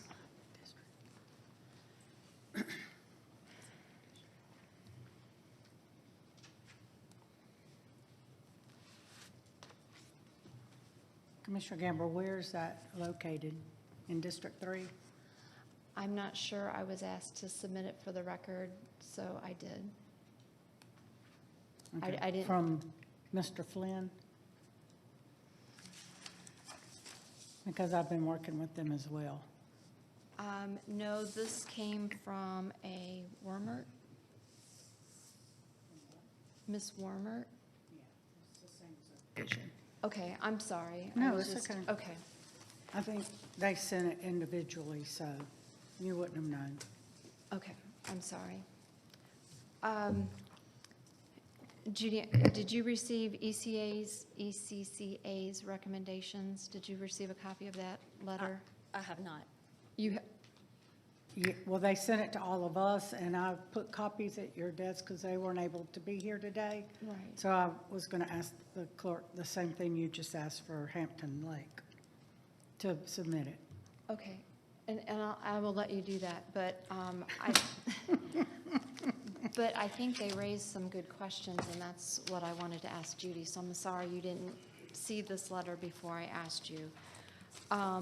But one of the questions they had is that they believe with the language that's written under 122.311, which is the stormwater fee, that homeowners will be assessed twice, once through their personal account and then also through their HOA. So is the two-tiered system, is the HOA charged a flat fee, or is that included in the individual subdivision homeowners fees?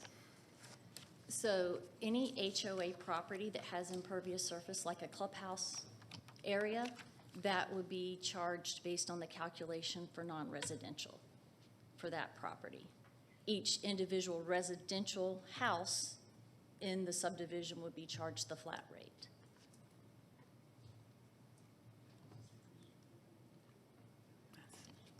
So how is it going to be handled if the HOA is no longer in existence? Who would then get that bill or that fee? How So- would the county collect? Yeah, so for that, it would go to whoever is listed as the property owner.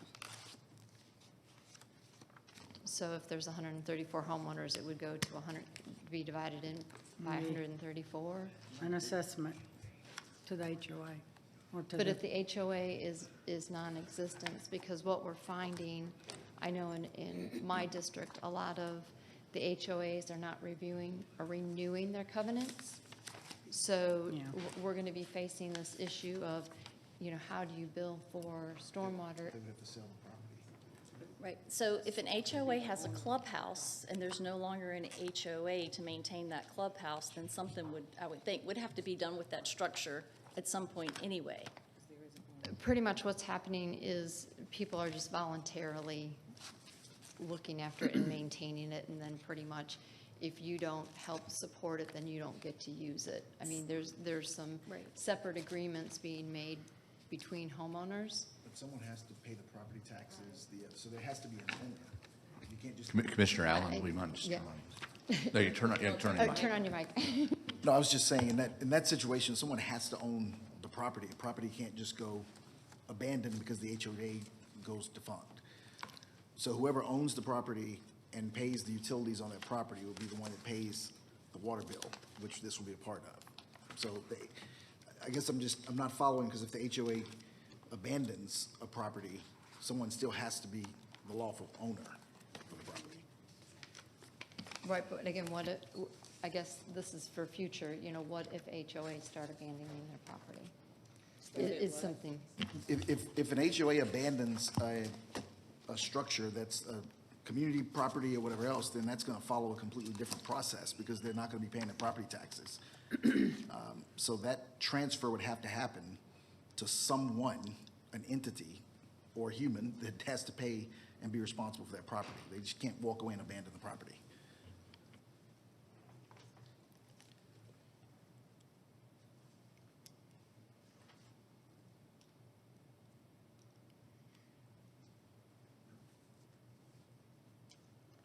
Anything else, Commissioner Gamble?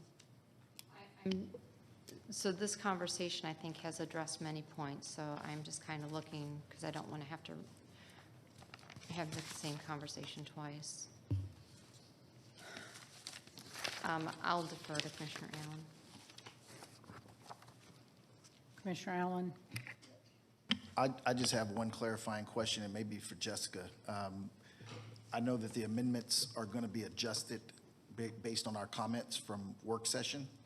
I just want to make sure I'm clear. That'll be done prior to the meeting, so the adjustments, the amendments, or the changes will be reflected when the new book comes out for the agenda. That's correct. Any changes as a result of the work session conversation or the discussion today should be updated, and then the staff will send those updated drafts to me. I'll upload them into Civic Clerk, and that'll be in your books at the next meeting.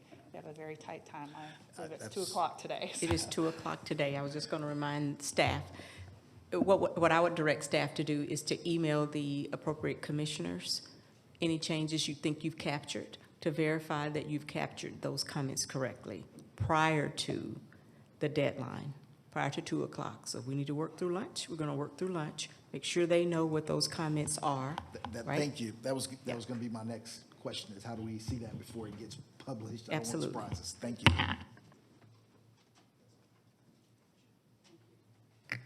Commissioner Sheffield?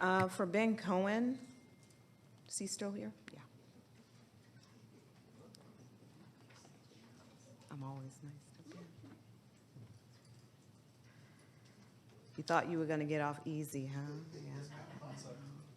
Just to kind of revisit some of the items that we discussed with respect to written notices and warnings. We also talked about making it mandatory for the property owners to install fences around the property, and also to erect no trespassing signs. Because the challenge that we have, which we discussed at work session with providing written notices and warnings, I don't know that that's the most effective way to do that, which we talked about, and it also drains county resources, quite candidly, to have to continue to send police out when the burden should be on the homeowner. So I just wanted to confirm that that's an area that we can expect to see. That will be updated. If not, then I can make myself available after this meeting for us to have further discussion. Yes, ma'am, I'd love to speak with you afterwards. I'm not sure how we could make people put up fences and signage on their private property. Okay. But I do believe that they should be responsible for who is on their property. So, yes, ma'am, I'm available. Okay. Because my thought is, again, there's something that we should be able to do, and this is where I will rely on legal as well. to mandate the owners to be a little bit more proactive.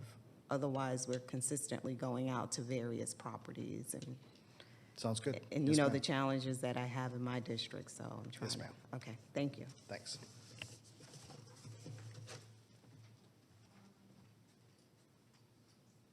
I did have a question for Kimberly regarding a reference on page 71 in the state law.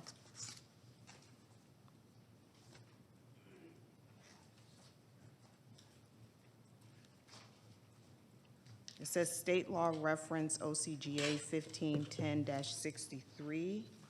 I guess I can look that up, but since you're here, can you just share with us and the public what that is? Sure. The State law OCGA 15-10-63 is a Georgia law that governs the process for citations and prosecutions in magistrate courts for violations of city or county ordinances. And so what we're saying is that we reference that in the code to state that if anyone violates this section of the code, then they would be responsible for the fines or whatever that process was in order to correct that issue. And so also we reference that in that section that you're looking at, which is 102.16, we then reference 102.58 that in 102.59 that if there is a violation, then they are subject to the provisions of the section. A solid waste permit may be temporarily suspended for cause, but that they can work with the head of Sustainability, Waste, and Beautification Department to correct the issue. Okay, okay, thank you. That's all I Okay, have. thank you. Vice Chair.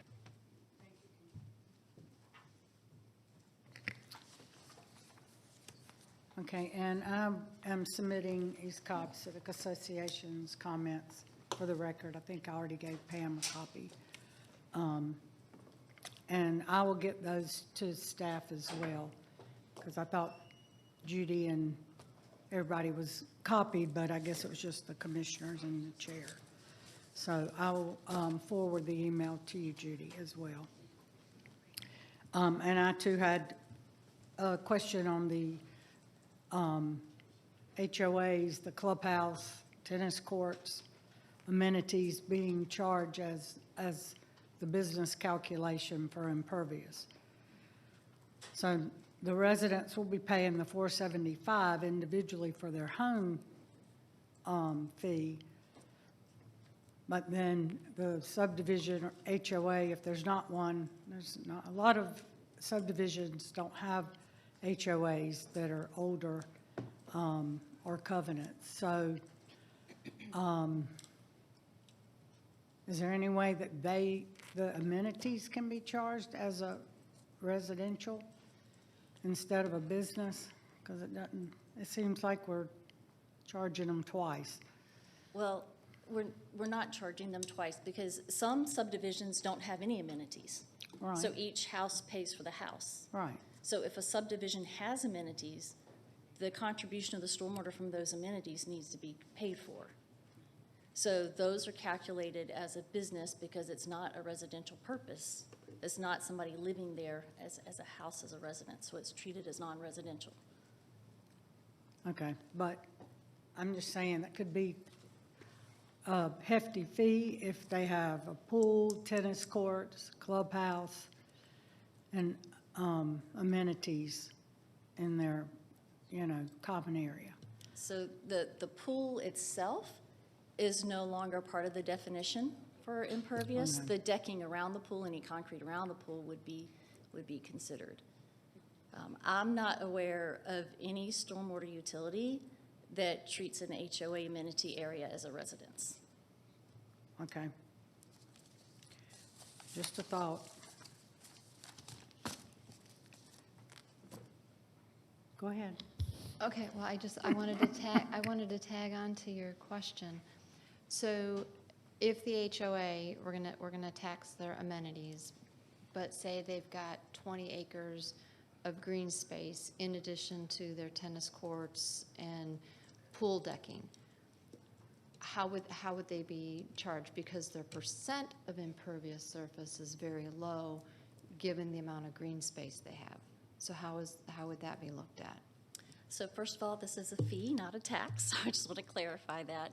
But, so we do have, in the credit manual, we have a low-impact parcel credit. So if they qualify for the low-impact parcel, they would get a reduction on their fee based on that. And so would that be what I believe it was Dana Johnson, or maybe it was Sharon Mason referred to, that would be expensive to obtain in order to prove, and then be only valuable for a year? No, that No? was a different one. That was the Okay. one that they're talking about was actually reducing the amount of impervious on a property.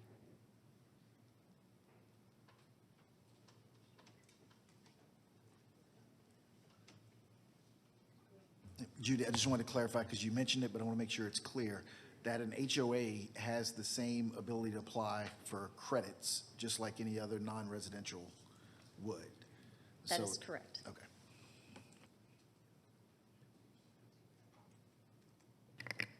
Any other questions for Judy or anyone?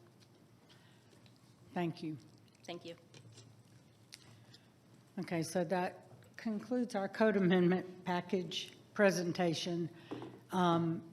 We will have revisions posted online as well, Jessica, with what you're sending to us as well for any changes or comments. Is she here? Yeah. Yes, ma'am.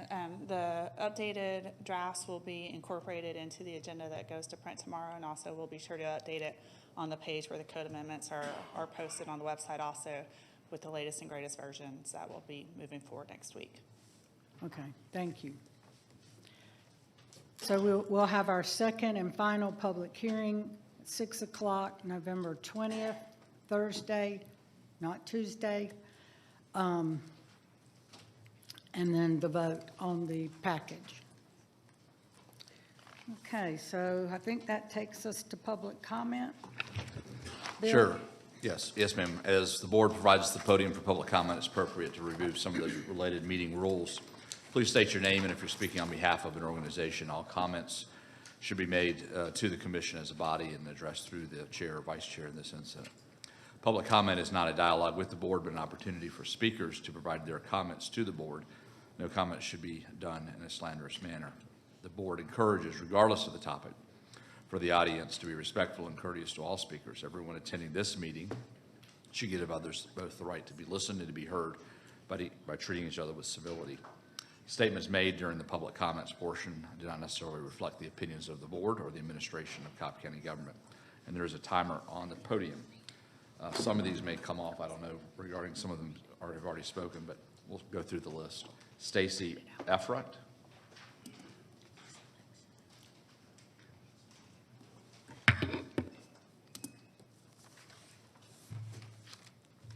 Good morning. My name is Stacy Effrut, and for those who don't know me, I serve as the Vice Chair on the Cobb Board of Elections. Thank you all for entrusting our board to run free and fair elections in Cobb County. We are very proud of our huge team that places a critical role in running elections, our acting director, the managers, staff, poll workers, and poll watchers.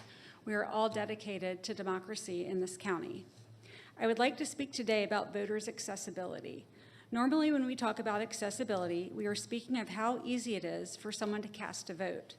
But a voter's ability to access our board and voice their concerns is another critical form of access. We invite anyone from the public to attend our meetings, either in person or virtually, and make comments to put their ideas on the record. Our board believes it is critical to make these opportunities accessible. We are privileged in this county to have technology that allows us not only to live stream meetings, but also to hear comments virtually from those unable to come in person. There are so many reasons why someone may not be able to attend a meeting in person, such as their job schedule, caring for young children, or having physical disabilities. Just as we offer absentee voting for those who can't vote in person, we have offered virtual comments for those who have something to say but can't attend in person. We learned a couple weeks ago that the county leadership will no longer provide support for virtual public comments at our Board of Elections meetings.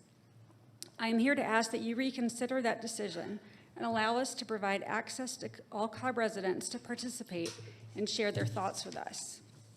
I have a second ask to further expand accessibility. We have received extensive feedback from our community that our meeting times, typically Mondays at 3 o'clock, are not accessible to people like full-time workers and parents who have to pick up their children from school. Our board has asked county leadership to allow us to meet in the evenings so that more members from our community can attend.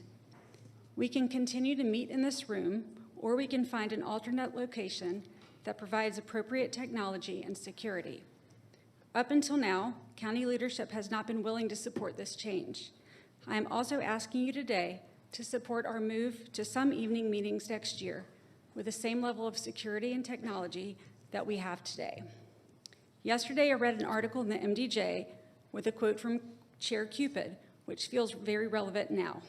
She said, "I think it takes our leaders in the county to make sure that we're sending a very clear message about who Cobb is and what we want Cobb to be. This rings true across all functions of this county. Our actions will demonstrate what we want Cobb to be." Thank you. The next speaker is Peter Frederick.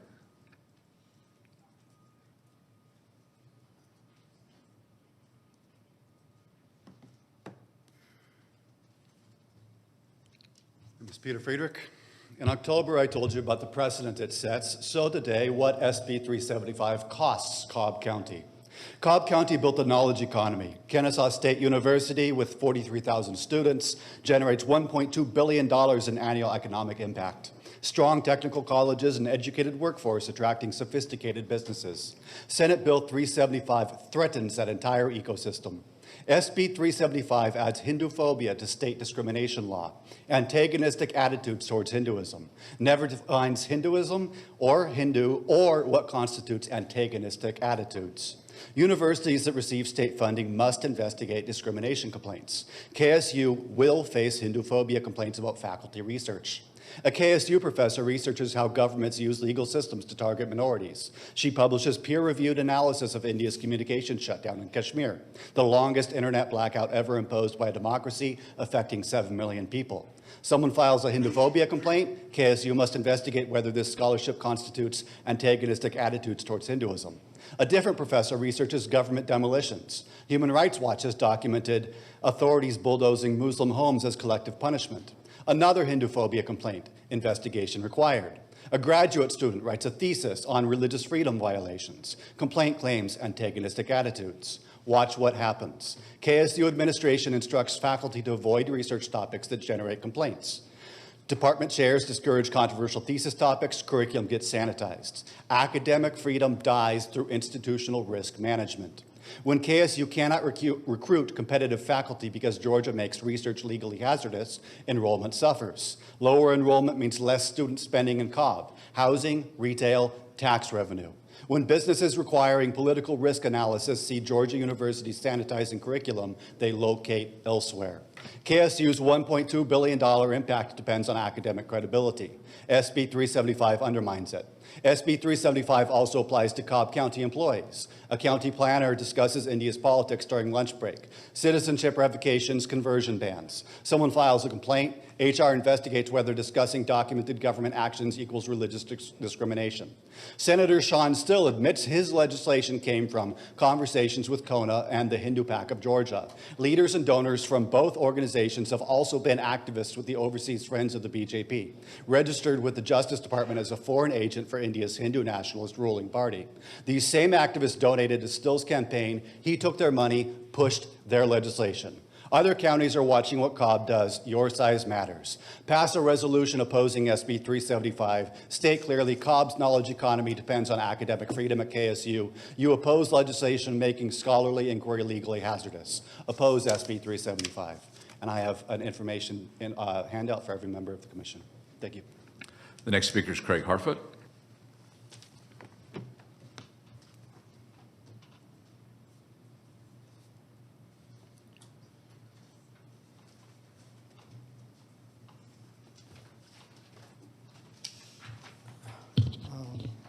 Hello, my name's Craig Harfoot, as you all know, and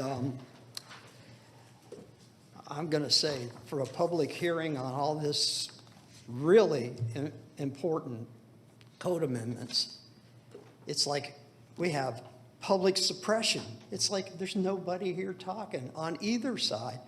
I only saw people that I never saw before from Ackworth. I wonder what that deal is. But anyway, the stormwater. It's like, I don't see where you exempted the schools, the county buildings, any of all this stuff. And it's like, so Kroger Park Air, they'll add it to the rents. We'll pay more for our groceries, you know, and on in the schools. So we're going to collect it again from the school taxes. I mean, it's like layer on layer on layer. Now, the best thing I saw is no lift stations. Well, if you, in the previous ones, you all said basically, if like in Indian Hills where the stormwater things, you make the new guy redevelop and tear down the house, put in a new pipe. Oh, that's good. I don't care about that. It's like if their pump station fails, yeah, make the HOA pay for it. But see, all that stuff was put in by Council for Quality Growth.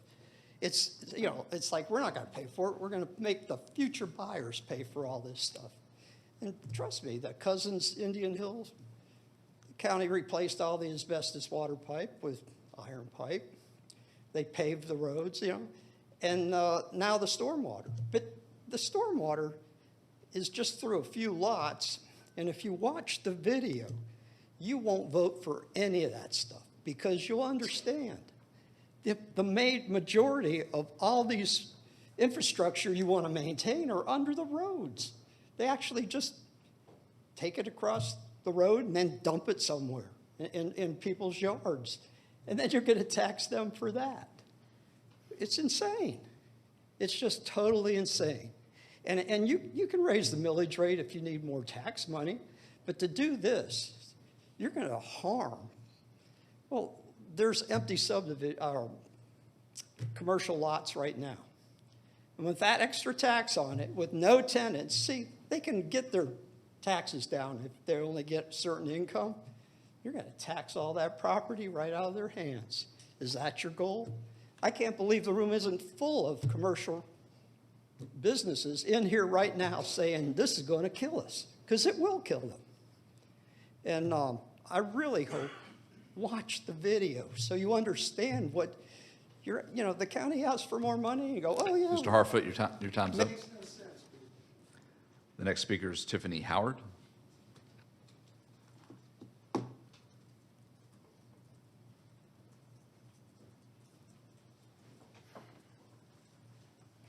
Hello, my name is Tiffany Howard, and I represent Stimulate America, a nonprofit that I founded in 2009. We've been serving the community.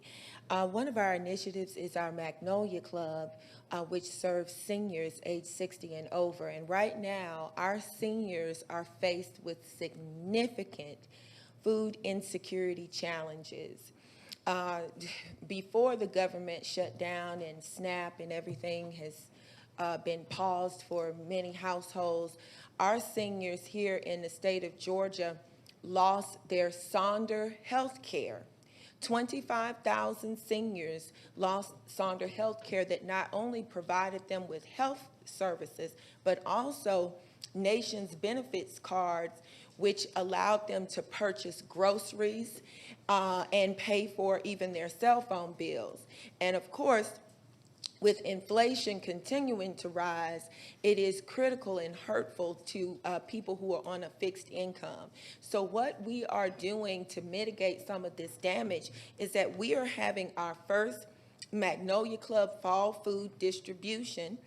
We're partnered with Centerwell, Senior Primary Care, and Senior Benefit Advisors. On this Monday, November 17th, we'll be providing free food boxes, which includes chicken, fresh produce, fruit, a dozen eggs, non-perishable canned and dry goods, bottled juice, bottled water, and juice. And this is going to be at the Centerwell Marietta location at 210 Cobb Parkway. Commissioner Allen, this is actually in your district. And in addition to that, we also have Spanish translators who will be there. We're breaking down the language barriers so that our Latino seniors can also partake in these resources, and it's absolutely free. We have 200 boxes that we're going to serve at this location, and we are in between November to December, we're going to 7 different locations around the state of Georgia. Our goal is to serve up to 1,400 seniors with our initiative. So I just wanted to bring our flyers by and to let you all know, please let your constituents know about this. They can register. We are a 501c3, so we do ask that everyone registers online.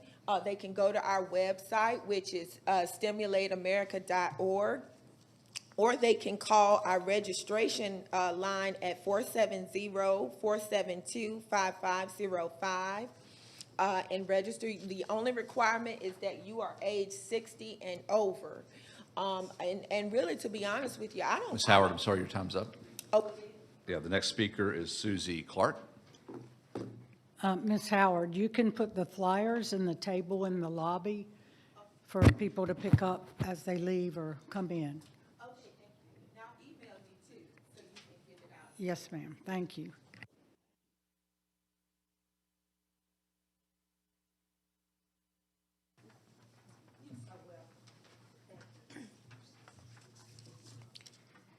Hi, I'm Susie Clark. I was going to speak to you.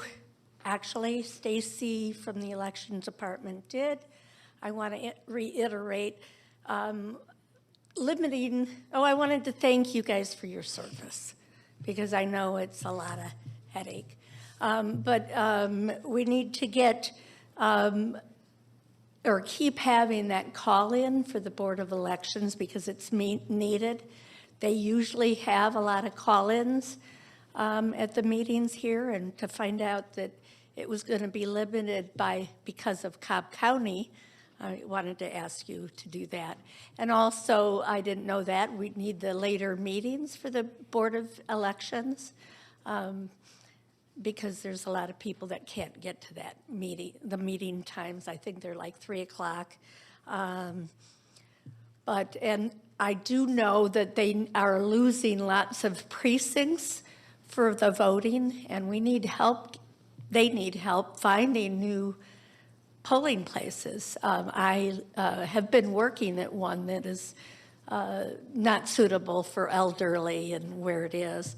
But it was just brought to my attention that there's a new amendment that you're talking about, I guess, November 20th.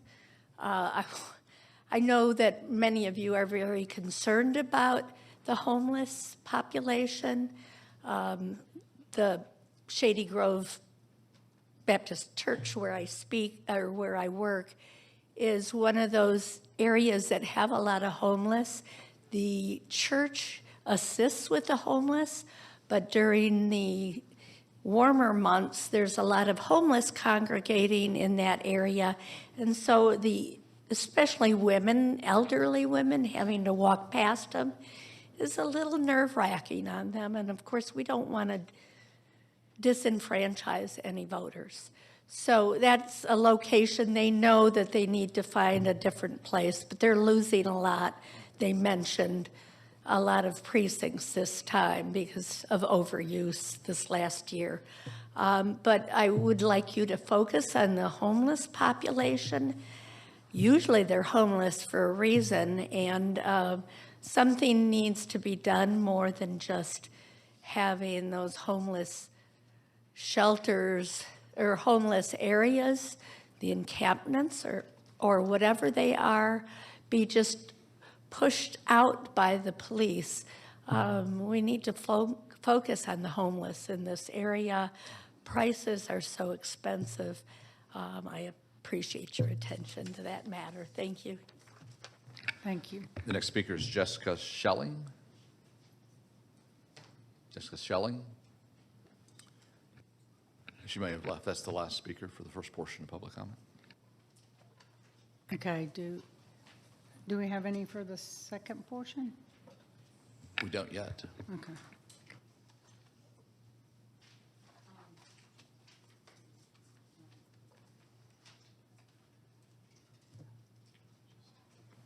I think. I was hoping to just get a moment. I didn't sign up, I apologize. You You'd can have to come sign up and for the second sign up portion. For the second portion. So now? No, after, at the end of the Oh, you month. can sign up now, yeah. You sign up now, but we take the second set after, at the end before appointments and announcements.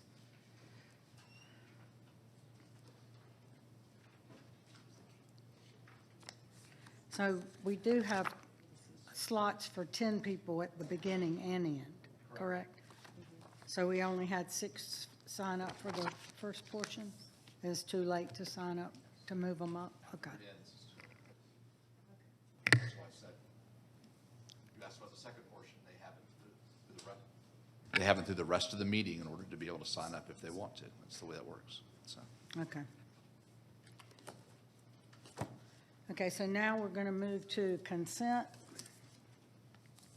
And we do have some revisions. Number 10, the library system, instead of property management, it's facilities management. That was their revision. Number 15, fire and emergency services, the amount is 131,337, not 377, and that is corrected. And then we already voted because we moved up number 19, but the DOT language was changed to add from the Powers Ferry Road Bridge and Interstate North Parkway Bridge Project, AR 15, to the CDPH South Cobb Public Health Center, primary care, mental health, and community linkages space project, C106, in the amount of $2.750890. I think that's, oh, and in the back, the recommendation reflects the same. So, Madam Clerk, is that all of the revisions I need to announce? Okay. So do I have a motion to approve consent as revised? So moved. Second. And to add that the chair sign all the documents? Necessary documents. Necessary documents. Thank you. So moved, and seconded. Any discussion? Call the question. Motion carries 4-0 with Chair Cupid absent.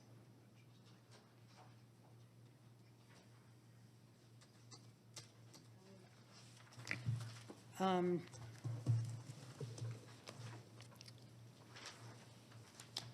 that moves us to our DOT tab.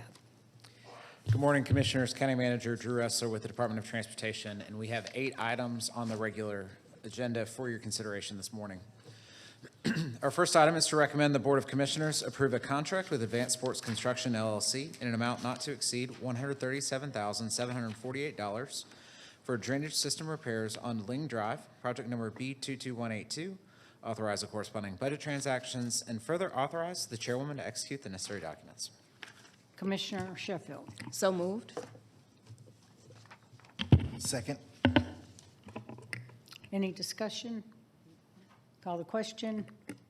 Motion carries 4-0 with Chair Cupid absent. Thank you. Our next item is to recommend the Board of Commissioners approve a contract with Chatfield Contracting Incorporated in an amount not to exceed $329,798.41 for drainage system repairs on Coventry Point, project number B2259. Authorize the corresponding budget transactions and further authorize the chairwoman to execute the necessary documents. Commissioner Sheffield. So moved. Second. Any discussion? Call the question. Motion carries 4-0 with Chair Cupid absent. Thank you. Our next item is to recommend the Board of Commissioners approve a contract with Backbone Infrastructure LLC in an amount not to exceed $1,063,693 for east-west connector at Fontaine Road, Cooper Lake Road, project number B2308. authorize a corresponding budget transaction, and further authorize the chairwoman to execute the necessary documents. Commissioner Sheffield. So moved. Second. Any discussion? Call the question. No discussion, but just, thank you for this project. It's going to be extremely helpful along that corridor and the safety improvements. So we definitely appreciate it, so thank you. Of course. Now you may. Thank you. Call the question. Motion carries 4-0 with Chair Cupid out. Thank you. Our next item is to recommend the Board of Commissioners approve a contract with Chatfield Contracting Incorporated in an amount not to exceed $178,919.44 for drainage system repairs on Bannister Place, project number B22195. Authorize the corresponding budget transactions and further authorize the chairwoman to execute the necessary documents. This is District 3, so I'll make the motion to approve. So moved. I'm sorry, second. Any discussion? Call the question. Motion carries 4-0. Thank you.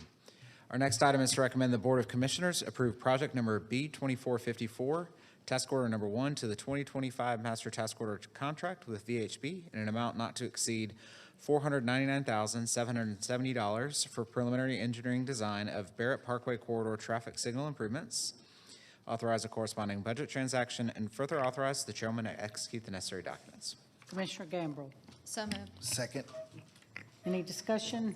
Call the question. Motion carries 4-0. Thank you. Our next item is to recommend the Board of Commissioners approve the recommended ranking of the 3 most qualified firms for preliminary engineering design of Noonday Creek Trail Extension, Cobb County project number B2455, and authorize negotiations for final scope of services and fees, beginning with the top-ranked firm BCC Engineering, doing business as Heath and Linebeck. This is District 3, and I know that there are some folks in the audience. I believe they will be speaking on the second portion of public comment. But we have had several meetings with the folks along the creek and surrounding neighborhoods. So I did send them a notice of this meeting, that this was on the agenda today, and I think that's why they're here. But I just want to reiterate that this is for the design concept, and the trail will be designed to go along the road for Bells Ferry neighborhoods, and then north of New Chastain, it will go along the creek. Is that correct? That's correct. And this agenda item approves the 3 top-ranked firms to begin negotiations, at which point we'll bring back a contract for design that would follow the alignment that you talked about. Okay, and we will keep the neighborhoods updated as well. Of course, yes. Thank you. So with that, I make a motion to approve. Second. Any discussion? I think we already had discussion. Call the question. Motion carried.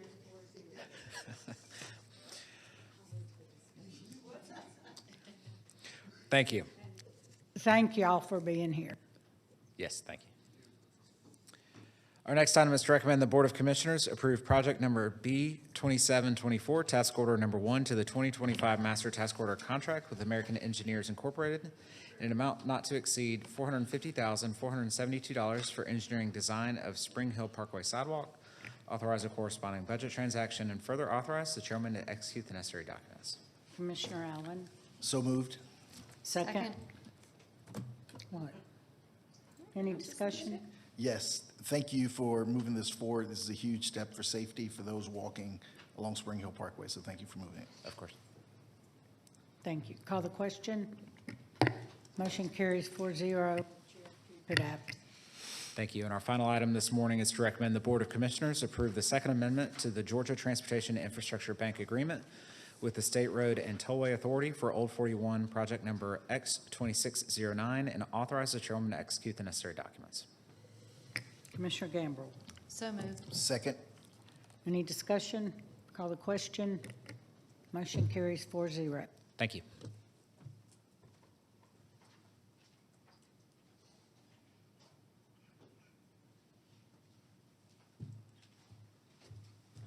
Public safety. Good morning, Commissioners, County Manager. 911 has one item this morning to recommend the Board of Commissioners approve the purchase of radio speaker microphones with Motorola Solutions, Inc. in the amount not to exceed $213,297.50 via the 2016 SPLOST Program X1012. Authorize the corresponding budget transactions and further authorize the chairwoman to execute the necessary documents. Thank you. I will make the motion to approve. Second. Any discussion? Call the question. Motion carries 4-0. Thank you. Thank you, Melissa. And I believe that takes us to our second public comment. Correct. The first public speaker is Steve Cox.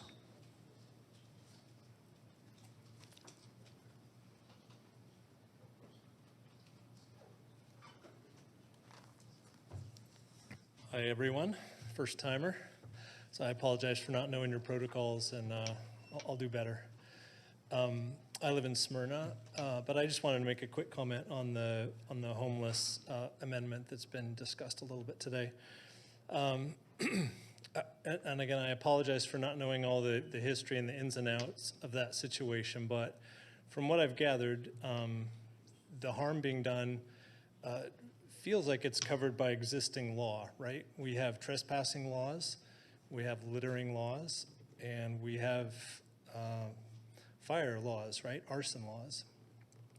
And I think the harm being potentially done here and moving people, if you all just consider for a moment where you live and why that's convenient for you. Maybe it's close to your kid's school, maybe it's close to where you work. It would be an inconvenience to be suddenly moved from there, right? And these neighbors of ours who are experiencing homelessness, they have many more needs, right? Maybe they have food needs. Maybe they need to be close to a food pantry or a shelter or some other services that they're desperately in need of. So I would hope that we would consider not inflicting additional punishments on being poor, right? We do enough of that in our society already. We criminalize poverty, and I would hope that we would not contribute any more to that, but rather look for ways that we can help our neighbors who need us so much. Thanks. The next speaker is Rutledge Wilson.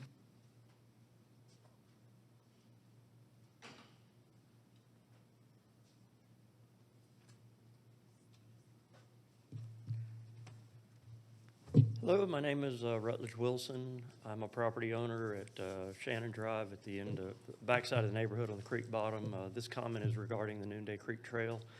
I just wanted to wish a heartfelt thank you to Joanne, the board members, Drew Ressler, Jonathan, and the other people involved in the meetings that we've had regarding the Noonday Creek Trail and the original proposal of where it was going to be routed down the creek down the creek bottom. I welcome your approval of this new proposal for the trail to follow the Bells Ferry Road and down Chastain Road and then pick up the creek and follow the creek. I think that's a good thing. I think that's going to be the best solution and the best benefit for the homeowners that live and the property owners that would have been affected by the trail going down the creek bottom. So again, I just wanted to thank you for your help and consideration. Thank you, sir. Okay. Appreciate your input as well. Yes. And your neighbors. And I'm glad it's a workable solution that will benefit all, and the horses. And the horses. All right. Y'all Thank feel you. free to drop by the farm anytime. Okay. Okay. Thank you. And thanks to staff too. Drew and his team put a lot of work into revising to accommodate the Yes, neighborhoods. There So- were a lot of people involved in this whole situation and a lot of people that came out to our property, and I just wanted to thank all of those people for their time. Yes, sir. Yes. Thank you. All right. That was the last speaker for the public comment.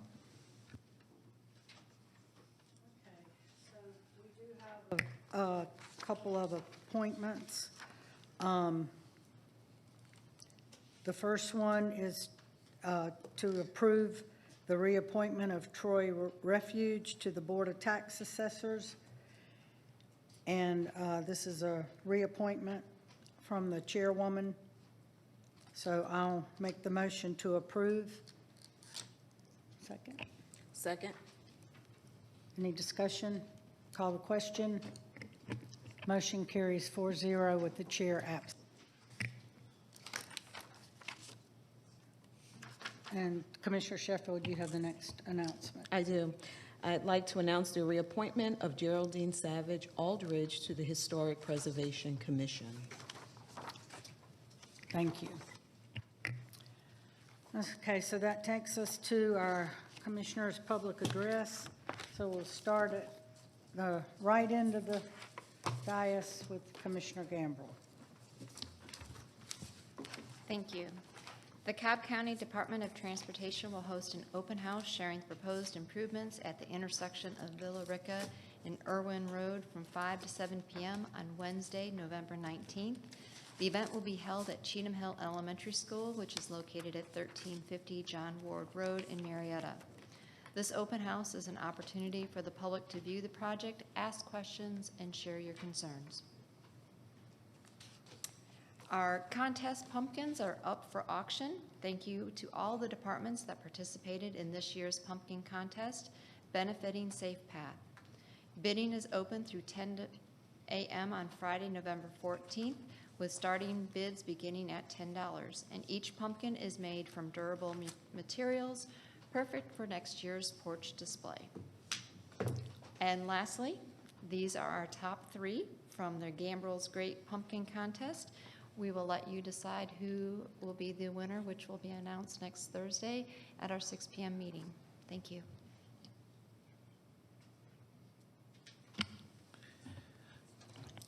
I don't have any slides as normal. I always forget. Don't send them in time, but I'll get better. First of all, I want to say Happy Veterans Day to all that have served, all are serving, and their families. We thank you for your service. I was able to spend the morning at Smyrna for their celebration, so I want to thank the mayor and the staff of Smyrna for a great Veterans Day celebration. Also, the 4th annual First Responder 5K will take place this Saturday, November 15th at the Battery.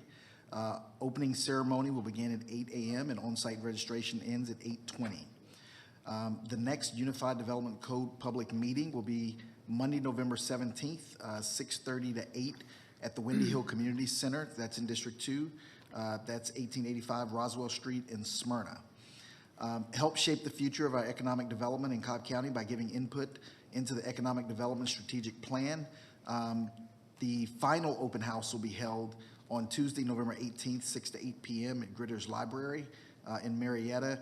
And Friday, November 14th is World Diabetes Day, which is the largest global campaign for diabetes awareness. As we all know, diabetes is a chronic disease that affects how the body uses glucose for energy. It disproportionately impacts communities of color with higher prevalence and greater health complications. You can learn more about the risk and find resources at diabetes.org. Thank you. Brad, we're going to go to Commissioner Sheffield's slides. Thank you, Vice Chair. Okay, District 4 news and updates. Yesterday, as we paused to honor the service and sacrifice of our nation's veterans, I had the honor of personally welcoming our newest neighbors to Tunnel to Towers Veterans Village in Mableton. I personally crafted and delivered welcome baskets as they moved into their new home. As each veteran expressed their gratitude, I was touched and reminded of the courage and dedication our veterans have shown in protecting our freedoms. District 4 and Cobb County remain deeply committed to honoring our veterans, not just on Veterans Day, but every day. To learn more about Tunnel to Towers, visit t2t.org. This Thanksgiving, many of our neighbors are struggling to put food on the table. The lines at Reflections of Trinity Food Pantry in Powder Springs have grown longer, and your help is needed now more than ever, supporting the Thanksgiving basket food drive by donating non-perishable food items or grocery gift cards to help families enjoy a warm holiday meal. They are accepting donations now through Monday, November 17th, and drop-off locations are at the Powder Springs City Hall located at 4483 Pineview Drive from 8:30 to 4:30, and also at Reflections of Trinity located at 4037 Austell Powder Springs Road from 9 a.m. to 6 p.m.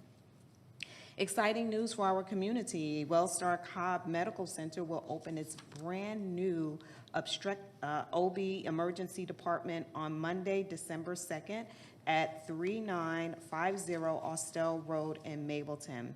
This dedicated space will provide around-the-clock specialized care for expectant mothers and women experiencing pregnancy-related emergencies.